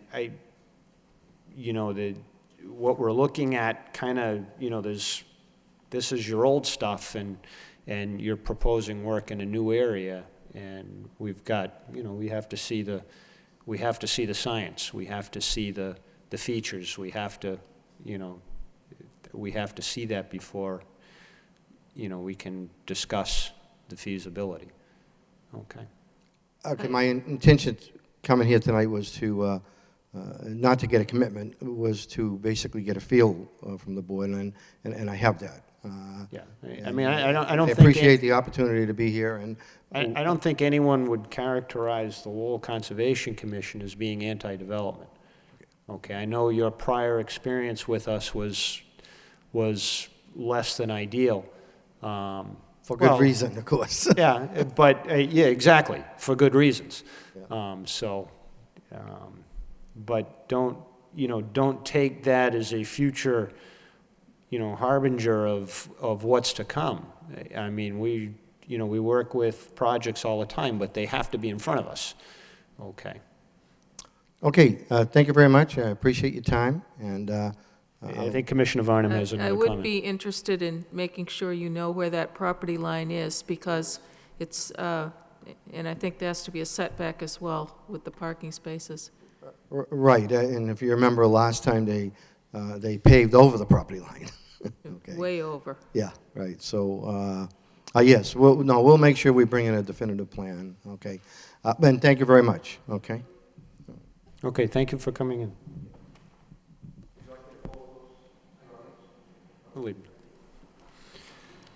Craig, and next up on the informal discussion is official letter to 576 Lawrence Street, and that's the Centennial Island Apartments. If you could inform the commission as to what that is regarding. Yep, if you'll permit me for a moment. Unfortunately, we're still having technology issues. I do have a presentation for this. I'll pull it up on the screens for the commissioners.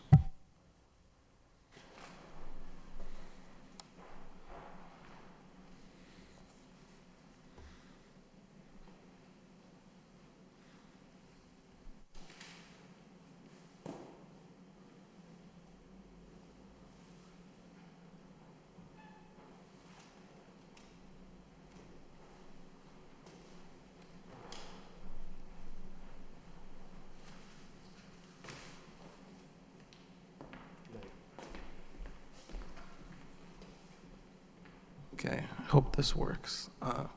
If this fails, then I'll go stand over at the computer and just do it that way. So this is 576 Lawrence Street. These are the Centennial Island Apartments. It's a large mill complex off of Lawrence Street near, what is this near? Carvalho's, the restaurant. It's up past the Moore Street Exchange on the left along the river. Caballeros, excuse me. Across here from Caballeros, I can't remember what I said. Okay. This was brought to my attention by concerned citizen. So again, as is unfortunately the issue with very few exceptions, I'm not allowed to pass on a private property to investigate potential wetlands violations, and I could not secure the permission of the abutter to get there. So these photos were actually taken again by a building inspector who does have the legal authority to pass on the private property to investigate violations, including public safety and sanitary violations. So this is the very rear of the property, that's the Concord River, and as best we can understand, it appears that the residents are trying to pile pallets and debris to extend a garden that's just to the it was described to me to be, so where the inspector was standing taking this photo, the garden would be at his feet or directly to his right, and this is extending out into the waterway. Again, this, I think does qualify as a situation worthy of enforcement as well, but because it is more ongoing and I think more easily remedied than my initial view of what had happened with Mr. Matty, I went the route of an official letter here first. So you see again from the side, it's unclear exactly the nature of this. Again, there were comments made by residents who were speaking to the inspector that indicated that this was an attempt to expand a garden area along the bank. As you can see a little bit up to the right there, it's predominantly wood pallets. What kind of garden? A wooden pallet garden, and what are they planning on growing out here? Toxic chemicals, or you know what? I mean, this is a dump site. Yeah, but it was also confirmed that this was not left there by the river. This is clearly had been placed there from the landward side. And this is how do I explain this? This was just downriver from there. So here you can actually see debris that is piled from, that is washed down the river. And you see again a clear difference between regular trash that ends up on the bank and what's been deliberately piled there.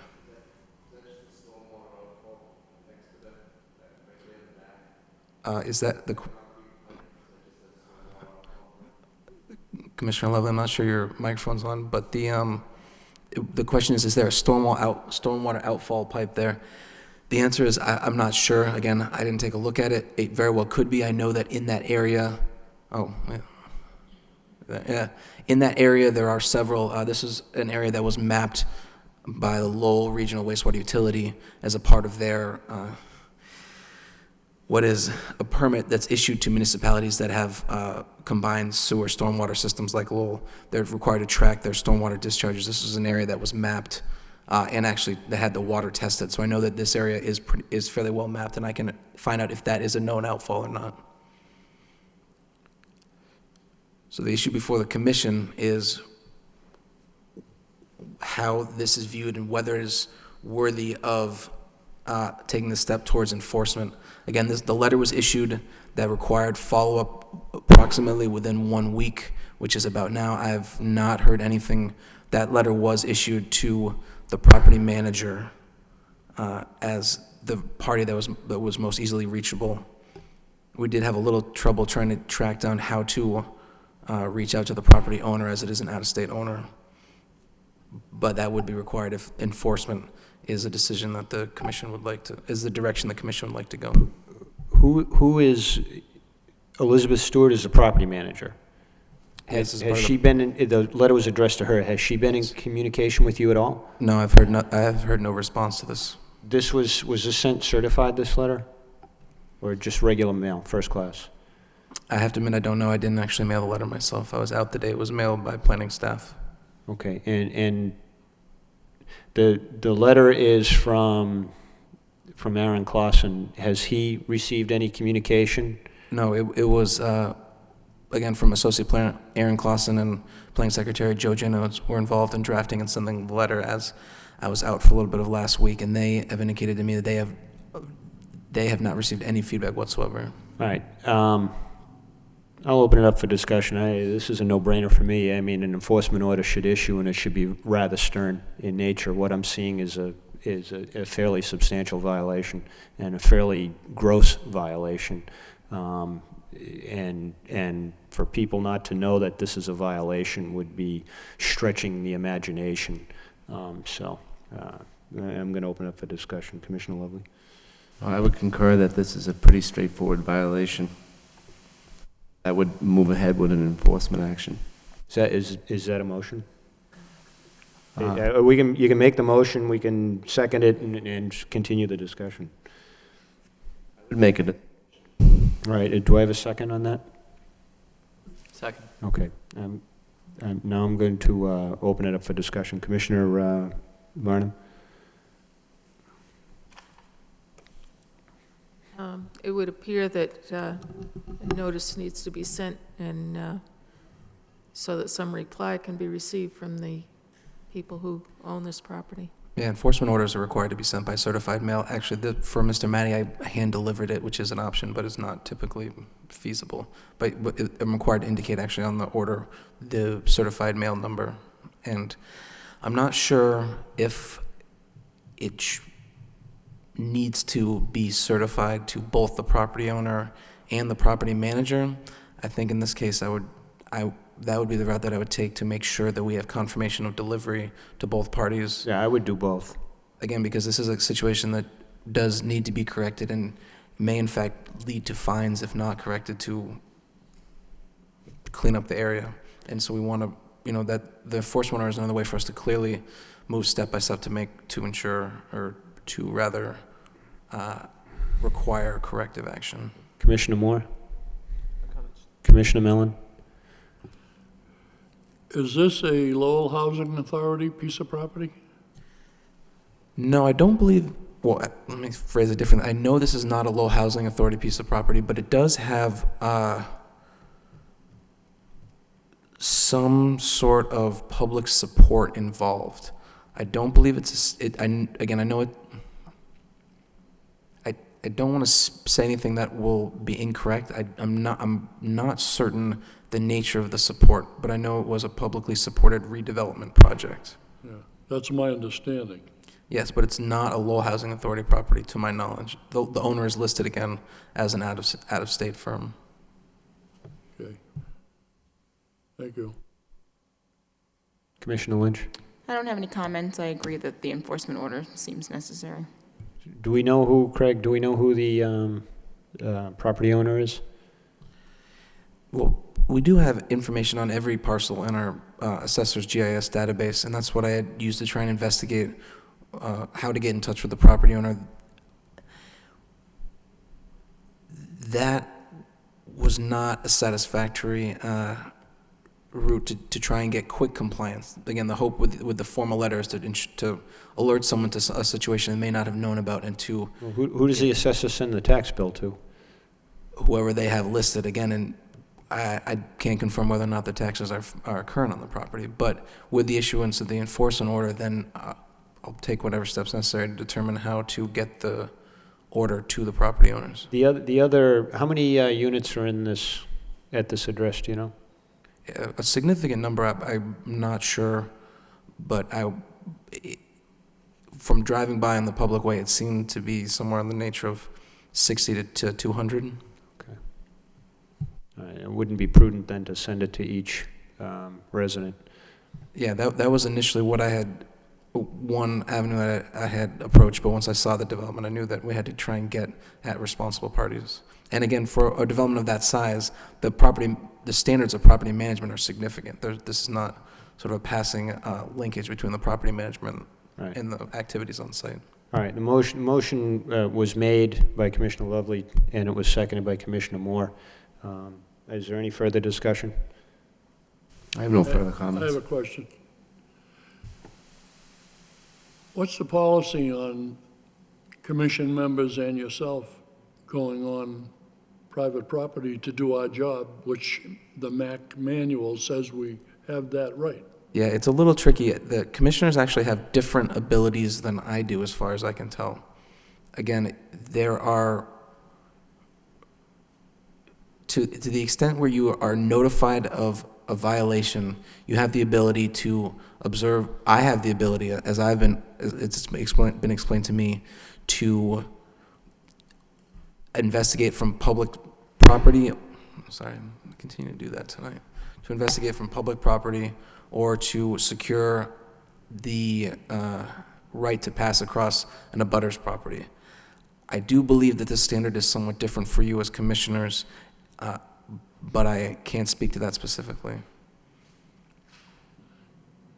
I will investigate that. This is important. This is an important issue to understand how best to carry out our work. And I don't pretend to be an expert in the Wetlands Protection Act or enforcement at this point.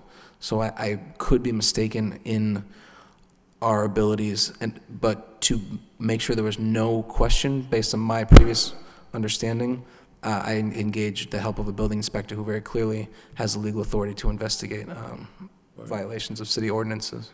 And the manual also says we can engage a police officer to go on private property. Yes. If I may, the city solicitor's office would be the best to issue an opinion as to what our duties are. But, the Fourth Amendment gets drawn into view here. We do, as individual commissioners, have enforcement authority, different from some of the other city boards. And because we do, when investigating a violation, we are also constrained by, because we have the ability to levy fines and potential criminal penalties, or the start of the criminal process.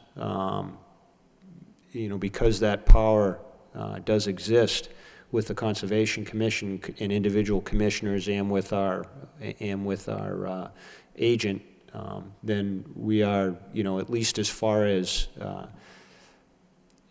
investigating a violation, we're constrained by, search and seizure regulations and laws and the Constitution, which,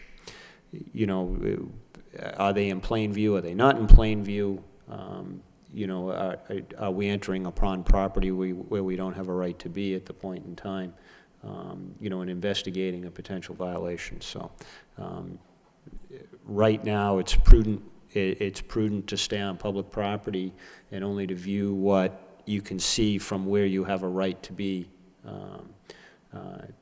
If it's in plain view, if you can see it, fine. If you can't, then entering upon private property for the purposes of further investigation, I would say at this point in time we shouldn't be doing until we get an opinion from the city solicitor's office as to how far we can go.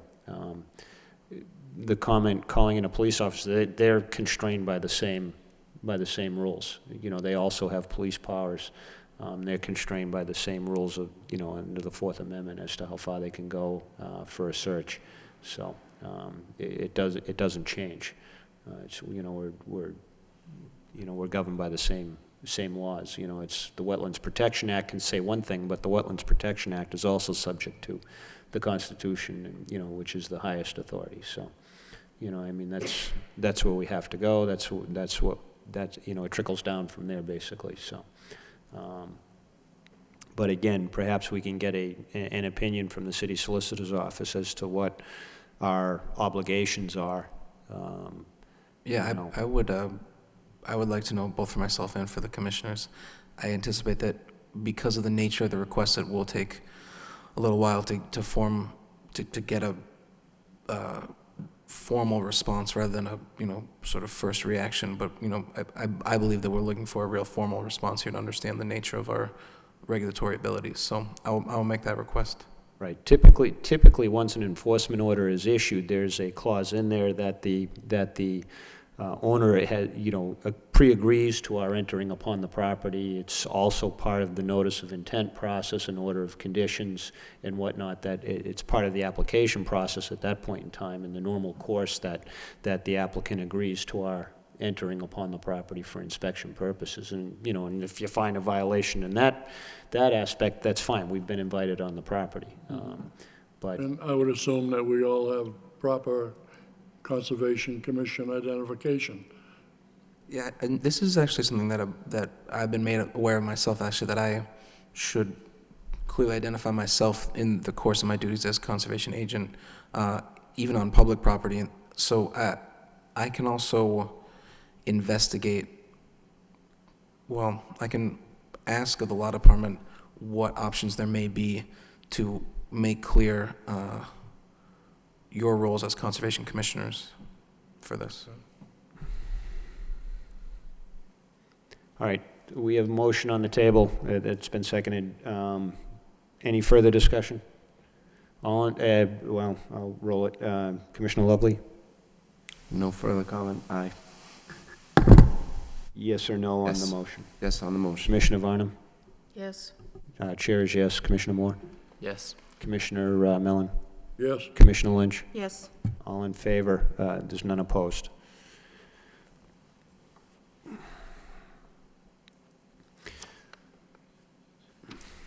Do we have minutes? I thought I saw some in the package. There's nothing on the agenda with respect to them. I have to admit, minutes are becoming a sort of an issue for me now, so I promise to have some by the All right. next meeting. Okay. We know you haven't been doing anything otherwise, so. The other business, do you want to bring us up to speed as to our discussions on updating fees and hiring third-party consultants? Yes, I actually have 2 or 3 pieces for other business. I submitted to you, I think for Commissioner Lovely, it was the first time he had seen the last iteration of the regulation document I've been working on in consultation with the commission as a whole and with other elements of the Department of Planning and Development.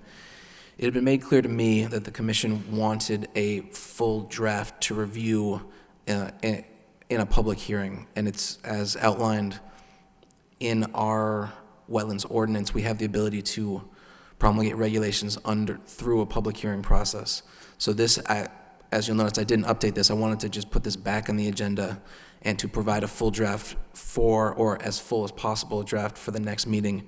And if it looks as though it will be as full a draft as I would like, then I will advertise it as officially in the paper as any other public hearing for comment. There's at least one wetlands and engineering consulting firm that's requested copies of the regulation update as we start to bring it to a formal draft, so they're able to come and provide comments. All I wanted to do with the putting it on the agenda was, again, to start the process of public notification, to make the commission aware that I was bringing it forward again, and to ask if there were any other items that are not on the outline as provided thus far that should go into the next full draft version. The only item I think that I've been thinking about that I would like to spell out more clearly are submission requirements as far as plan requirements. Both the Zoning Board of Appeals and the Planning Board have very specific requirements as to how plans should be drawn, the scale, what is included as far as topography, what utilities are included, that the names of abutting property owners are included, These are typical of plans and are what we normally see, but are not technically required by our regulations. We have the ability and exercise it frequently, as do almost all conservation commissions across the state in the course of their work, to require engineered plans where the complexity of a project so warrants. As the commission recalls, other projects we've seen, certain RDAs have come through with, the assessor's database information or other simplified versions and not engineered plans. But for simplicity of review, for me, I've been thinking, for simplicity of review, both for the commission, for you commissioners, and for the project files going forward, as someone who now has to fight through older files to determine the work that has been performed, it would be advantageous both to make the most appropriate decisions and to have the best files for posterity, so we understand the development of the city, to have certain standards set forth in the actual regulations that describe what plans are acceptable. Now, the implication of this is twofold. One, that, again, we'll have a more standardized form for certain types of applications. I would assume this would only be for, again, this would be where the commission would have to agree with my decision as to writing up a draft of how it would be implemented for different types of applications. A notice of intent would very clearly be a part of that, but there's also, there's also a clause that's fairly common in the planning board here. The city of Lowell uses it where there's the option of a waiver. At any time, an applicant may submit a waiver that the commission may accept to not submit the full requirements if the commission deems that they're not needed for this project. And so it may potentially be more appropriate to have a blanket statement that these types of plans are always required, and that to communicate clearly that a waiver is an option, especially for simpler projects that the commission may accept. So that's one portion that I've been thinking of. I didn't know if any commissioners had other items that they noticed were not included in that outline as I fleshed that out for a full draft. I have, Craig, I have one comment just on the procedure for bringing this forward, and I'd like some feedback from the commission. Once we receive your proposal, the draft, the first draft, do we want to review it as a full commission in our regular hearing, or perhaps, subject obviously to the public hearing rules, do we want to set up a subcommittee? And again, it could be the full commission, or it could be any, number of members of the commission who are, willing to review the draft and make final recommendations, as to go forward. And of course, obviously, it's subject to full review of the commission anyway, but it could perhaps at least abbreviate the process somewhat, instead of hashing it out, or reviewing the proposal in front of the full commission. It's, this isn't, it's not a huge undertaking, and we're not reinventing the wheel here, but let's get some sense as to at least how we want to go forward as this, and to me, it doesn't matter one way or another. I think perhaps it may be a little bit easier to look at it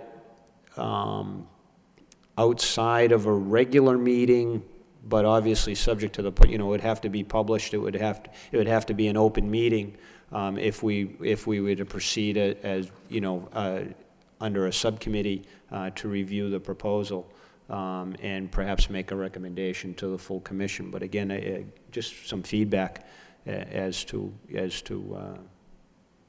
without any specific comments on the proposal itself. Well, being new to the commission, I'd be, one of the challenges I think is, you're coming up to speed with the regulations, and there is no standard format with the existing, site plans that get submitted. So I'd be interested in, working with Craig or any sort of subcommittee to kind of come up with, I guess, a proposal that would be further debated in a public forum. I'd be willing to do that. I think it would be helpful, not just for me being new, but I guess any future new commissioners to kind of, I guess, standardize the process of, deliverables that come into the commission, I think would be helpful. Commissioner Varnum, any comments one way or another? I mean, it's, again, just trying to get a sense and a feel as to how we proceed. I think probably at the end of a meeting is not the best time for us to discuss this. So perhaps a separate meeting would be a good idea. So a subcommittee type meeting? Yeah, okay. Commissioner Moore? I really just have a question. I didn't see anything in here specifically about performance bonds or escrow, anything like that. Is this the right venue? This is the exact venue for that. I think somewhere in there, and maybe this was a partial draft that I had started that never made my final cut, so it wasn't before you. I've started to investigate language for performance bonding. I know that both third-party review from outside consultants and performance bonds are of interest to the commission to carry out its duties to the greatest extent possible. I've had more luck, I believe, trying to craft a structure for third-party consultants, as that's a little bit better established both among other commissions and through state laws. I think I mentioned before in this forum the Chapter 44 53G process, which sets up specific accounts. Again, the basic idea being that the commission has all along had the ability to require third-party review, but the actual taking of the money to do it is a little tricky. And so what MAC recommends actually is a formalized process. And although, again, 53G covers conservation commissions, planning boards, and zoning boards, it's actually the way it's implemented is slightly different for a conservation commission. We already have the authority to do third-party review. We just need to have a structure that in place to do it. And so, again, those models exist. And I'm trying to sort of cull the best pieces of others that I've been provided with over from both MACing and the Massachusetts Association of Conservation Commissions and from other commissions. The performance bonding issue is a little trickier as there's no standard practice or best, well, I can't say there's no best practice. There's no standardized form in the same way that there's standardized language in the actual Wetlands Protection Act for third-party review. So there's a little bit more flexibility in how that power can be implemented, which is nice, but it means, again, more thought in trying to construct a system. And potentially, and maybe that means it doesn't have to be so independent. Again, the planning board has long utilized a performance bonding ability for a variety of public infrastructure projects, and a model based very similarly on theirs under the authority that we are given might be the simplest way to proceed. That's how I've started to investigate the issue. Great, thank you. Commissioner Mellon? Depending on the size of the draft, is it possible for us to get it via email individually? It's in your it's in your package. It's in your package. Oh. Well, I think he means the updated draft, and the answer is I haven't moved forward again because of some with time, but some because of the process of how we want to set up a regulation update. Although I have felt confident based on the feedback I received in meetings and individually from commissioners that this is something the commission wants to improve our ability to carry out protection of the resource areas and to best review projects, especially and including some recent projects that are very, very technical and for which a third-party outside professional opinion may be helpful to determine the best course of action. I'm willing to, to do it by subcommittee or full committee. All right, Commissioner Lynch? I think doing subcommittee might be the best idea. That way we have more time to really talk about the issues or whatever information wants to go into these. I don't think the end of a meeting is the most appropriate place, so. Yeah, I'm just trying to bring it to your attention again. I'll investigate. My question as to how to the notification that's required for a subcommittee, I'm not sure, but it's something we do here all the time, and so I can get that information pretty quickly. And then I can communicate about what that framework will look like, and the commissioners can start to determine when that may or may not meet. We can, I will investigate that and get back to the commission. Right, what I would perhaps suggest would be a rules and procedures subcommittee, and that way it can continue on beyond this it can be set up as a general subcommittee and remain a permanent part of our ongoing business. That way we don't have to act or re-establish the subcommittee, upon each issue that arises. All right, let's investigate how we set that up and let's get it going. The one other thing I'd like to mention is something I had discussed with Craig over the last couple of weeks, and I think we can adopt it and we can adopt it tonight. If we want to discuss it, if we want to do it or not. But there's recently been 2 incidents where we've had issues with licensed professionals certifying to things that may have been outside their sphere of expertise or licensure with the Commonwealth of Massachusetts. And most recently, there was another issue regarding the same thing where an engineer had indicated, and we got this third hand, but still it's something to be concerned about, that not only didn't he prepare the plans, but he didn't even know about them. But yet his stamp and name were on the plans. This isn't one that was before us recently. It's something that goes a few years back, but the issue had cropped up otherwise and had come to my attention. What I had discussed with Craig, and I suppose what I would like to see done from now on as part of the application process, is for any time a professional engineer, wetland scientist, whatever, appears before the commission and is to testify or is certifying to work, that they submit a copy of their license of good standing as part of the process. We can discuss that. The second thing that I want, and this is something that's been in the back of my mind for a number of years, and I think I've discussed it with Commissioner Varnum, a couple times, or it's come up in some meetings, that go way back, is when we have a corporate entity, either as a developer, a landowner, or whatnot, filing before the commission, that they be required to submit, along with their filing, a certificate of legal existence. A corporate entity, anyone can put an Inc. or a company at the end of their title, but that doesn't make it so unless the Secretary of State, has a valid incorporation papers and is, and they've been a member in good standing, with the Secretary of State's office, and are entitled to enjoy the protections and privileges that are attendant with that status.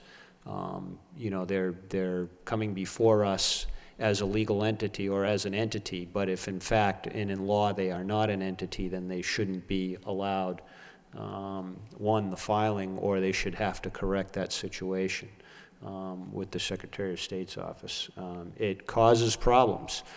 These orders need to be filed at the Registry of Deeds, and the Registry of Deeds won't accept certain filings on behalf of entities if they're not in good standing, or if they're not in fact a legal entity. So it creates a bifurcation, or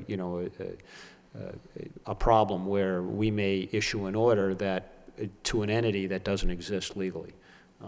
So it then becomes who's responsible from then on. So I guess what I'm proposing is twofold. One, that, any representative on a project that comes before us in their professional capacity that's required by the state licensing division to be licensed, submit some sort of certification or letter or a license. The state issues these periodically, depending on whether they're annual or triannual or biannual. They do issue them. They are required to have them and furnish them upon request. So I think it would be good procedure and practice to require that.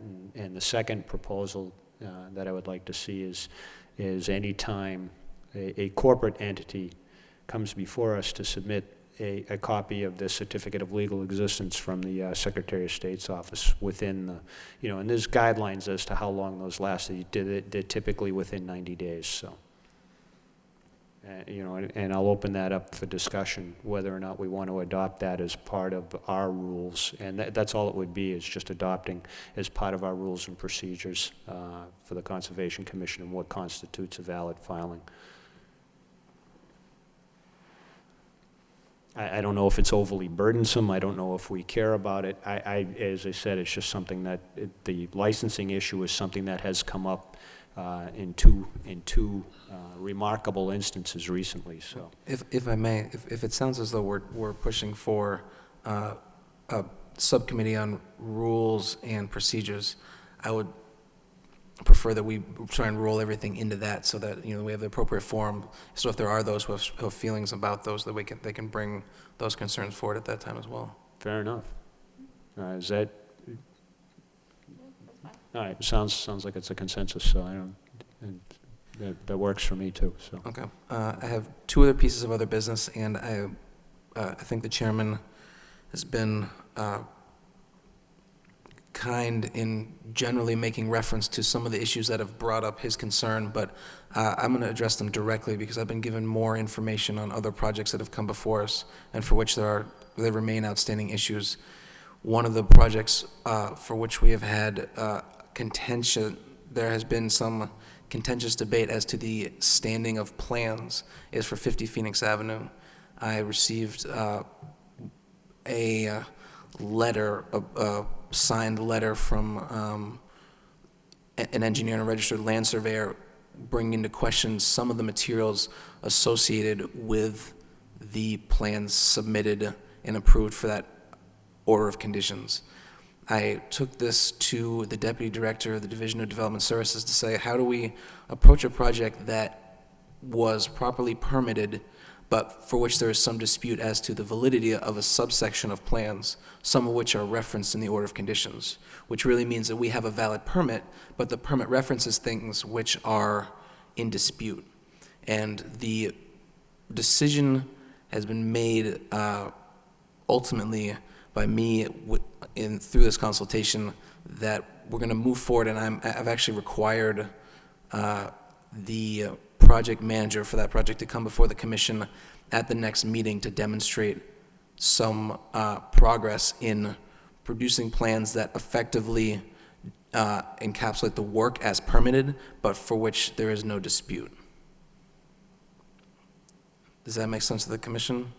I've been trying to figure out how to view a project, again, that's been reviewed once and permitted, reviewed both locally and by the state, and permitted, and then extended locally and signed off on by the state. And then, if you remember, with some of the other issues that have been brought up with this project, we've actually, there was a stop work order issued for a full re-review of plans within the last 6 months.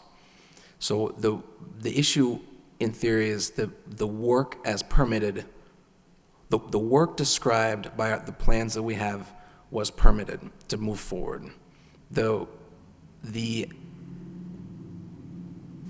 plans are part of the permit that we've issued for that work, and it's unclear what their exact standing is. And so what I'm asking for is definitive evidence that the work as permitted, to provide plans that certify that and that are not in dispute the work as permitted. And so there should be a follow-up to that project at the next meeting. Do any of the commissioners have questions about that? Just a clarification, Craig, if I understand you correctly, process that was followed was appropriate, but the information that was used to maybe make some of the decisions through that process may be based on information where there's dispute on the facts? This is an important point, and something that I've been talking about, that there is no dispute on the facts of the work as proposed. And this is, I want to be clear on, and this is this is how I'm viewing the project at the moment, that the commission has issued a valid permit for certain work in a resource area. That work has been reviewed to meet the performance standards and signed off on by, well, not signed off on, but was not appealed by the Mass DEP on 2 different occasions. So again, we have a valid permit for a specified set of actions that constitute the scope of work for this project. Now, some of, not all of, but a small section of the plans that are included in the permit that describe that work are in dispute. Not the work described in them, but who actually created them. So we have an agreement on the type of work that is allowed, but there's some dispute as to who can claim ownership for detailing that work for our permit. So what I'm saying is we need clear evidence that documents the work that we're permitting. So to clarify again, the substance of what would be within the permit isn't of dispute, but who has ownership? Basically, who signed and stamped the plans, yes. but- Right. Gotcha. From what I understand, perhaps to put it in plain English, is the expert that signed and stamped the plans, it was either beyond his expertise or despite this, the signing and the stamping, or he did not generate the work product that was on the plan despite the fact that he signed or stamped it. Again, and I had reached out to all those involved in drafting the plans, and they had felt that this was an issue that could be resolved in such a way as to have certified work. The point is to have work that is certified for our permit by a professional engineer or land surveyor. But the project concept and the scope of work are not in dispute, or what has been done or what is proposed, nor will they change, nor can they change under an existing order of conditions. To use an analogy, I mean, as a parent, I have a kid that is sick and it's a runny nose, and I get them a prescription to address that runny nose. That may be a remedy for the cold, but I'm not a medical doctor qualified to make that decision. Maybe that's an extreme, but It may be an extreme, but yeah, I think I get that's it. what's going on here. Thank you. Okay. Are there any other questions? No. Okay. The only other piece of other business is that there are a few minor filings, it seems, a few RDAs that may or may not come forward, but there was a large, well, not a large physically, because they're not stacks of paper bigger than others, but notice of intent for a fairly significant project that was filed today for the next meeting in Centerville on Annell Street. So. All right.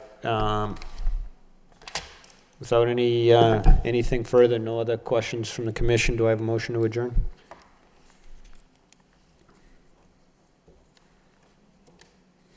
Motion to adjourn.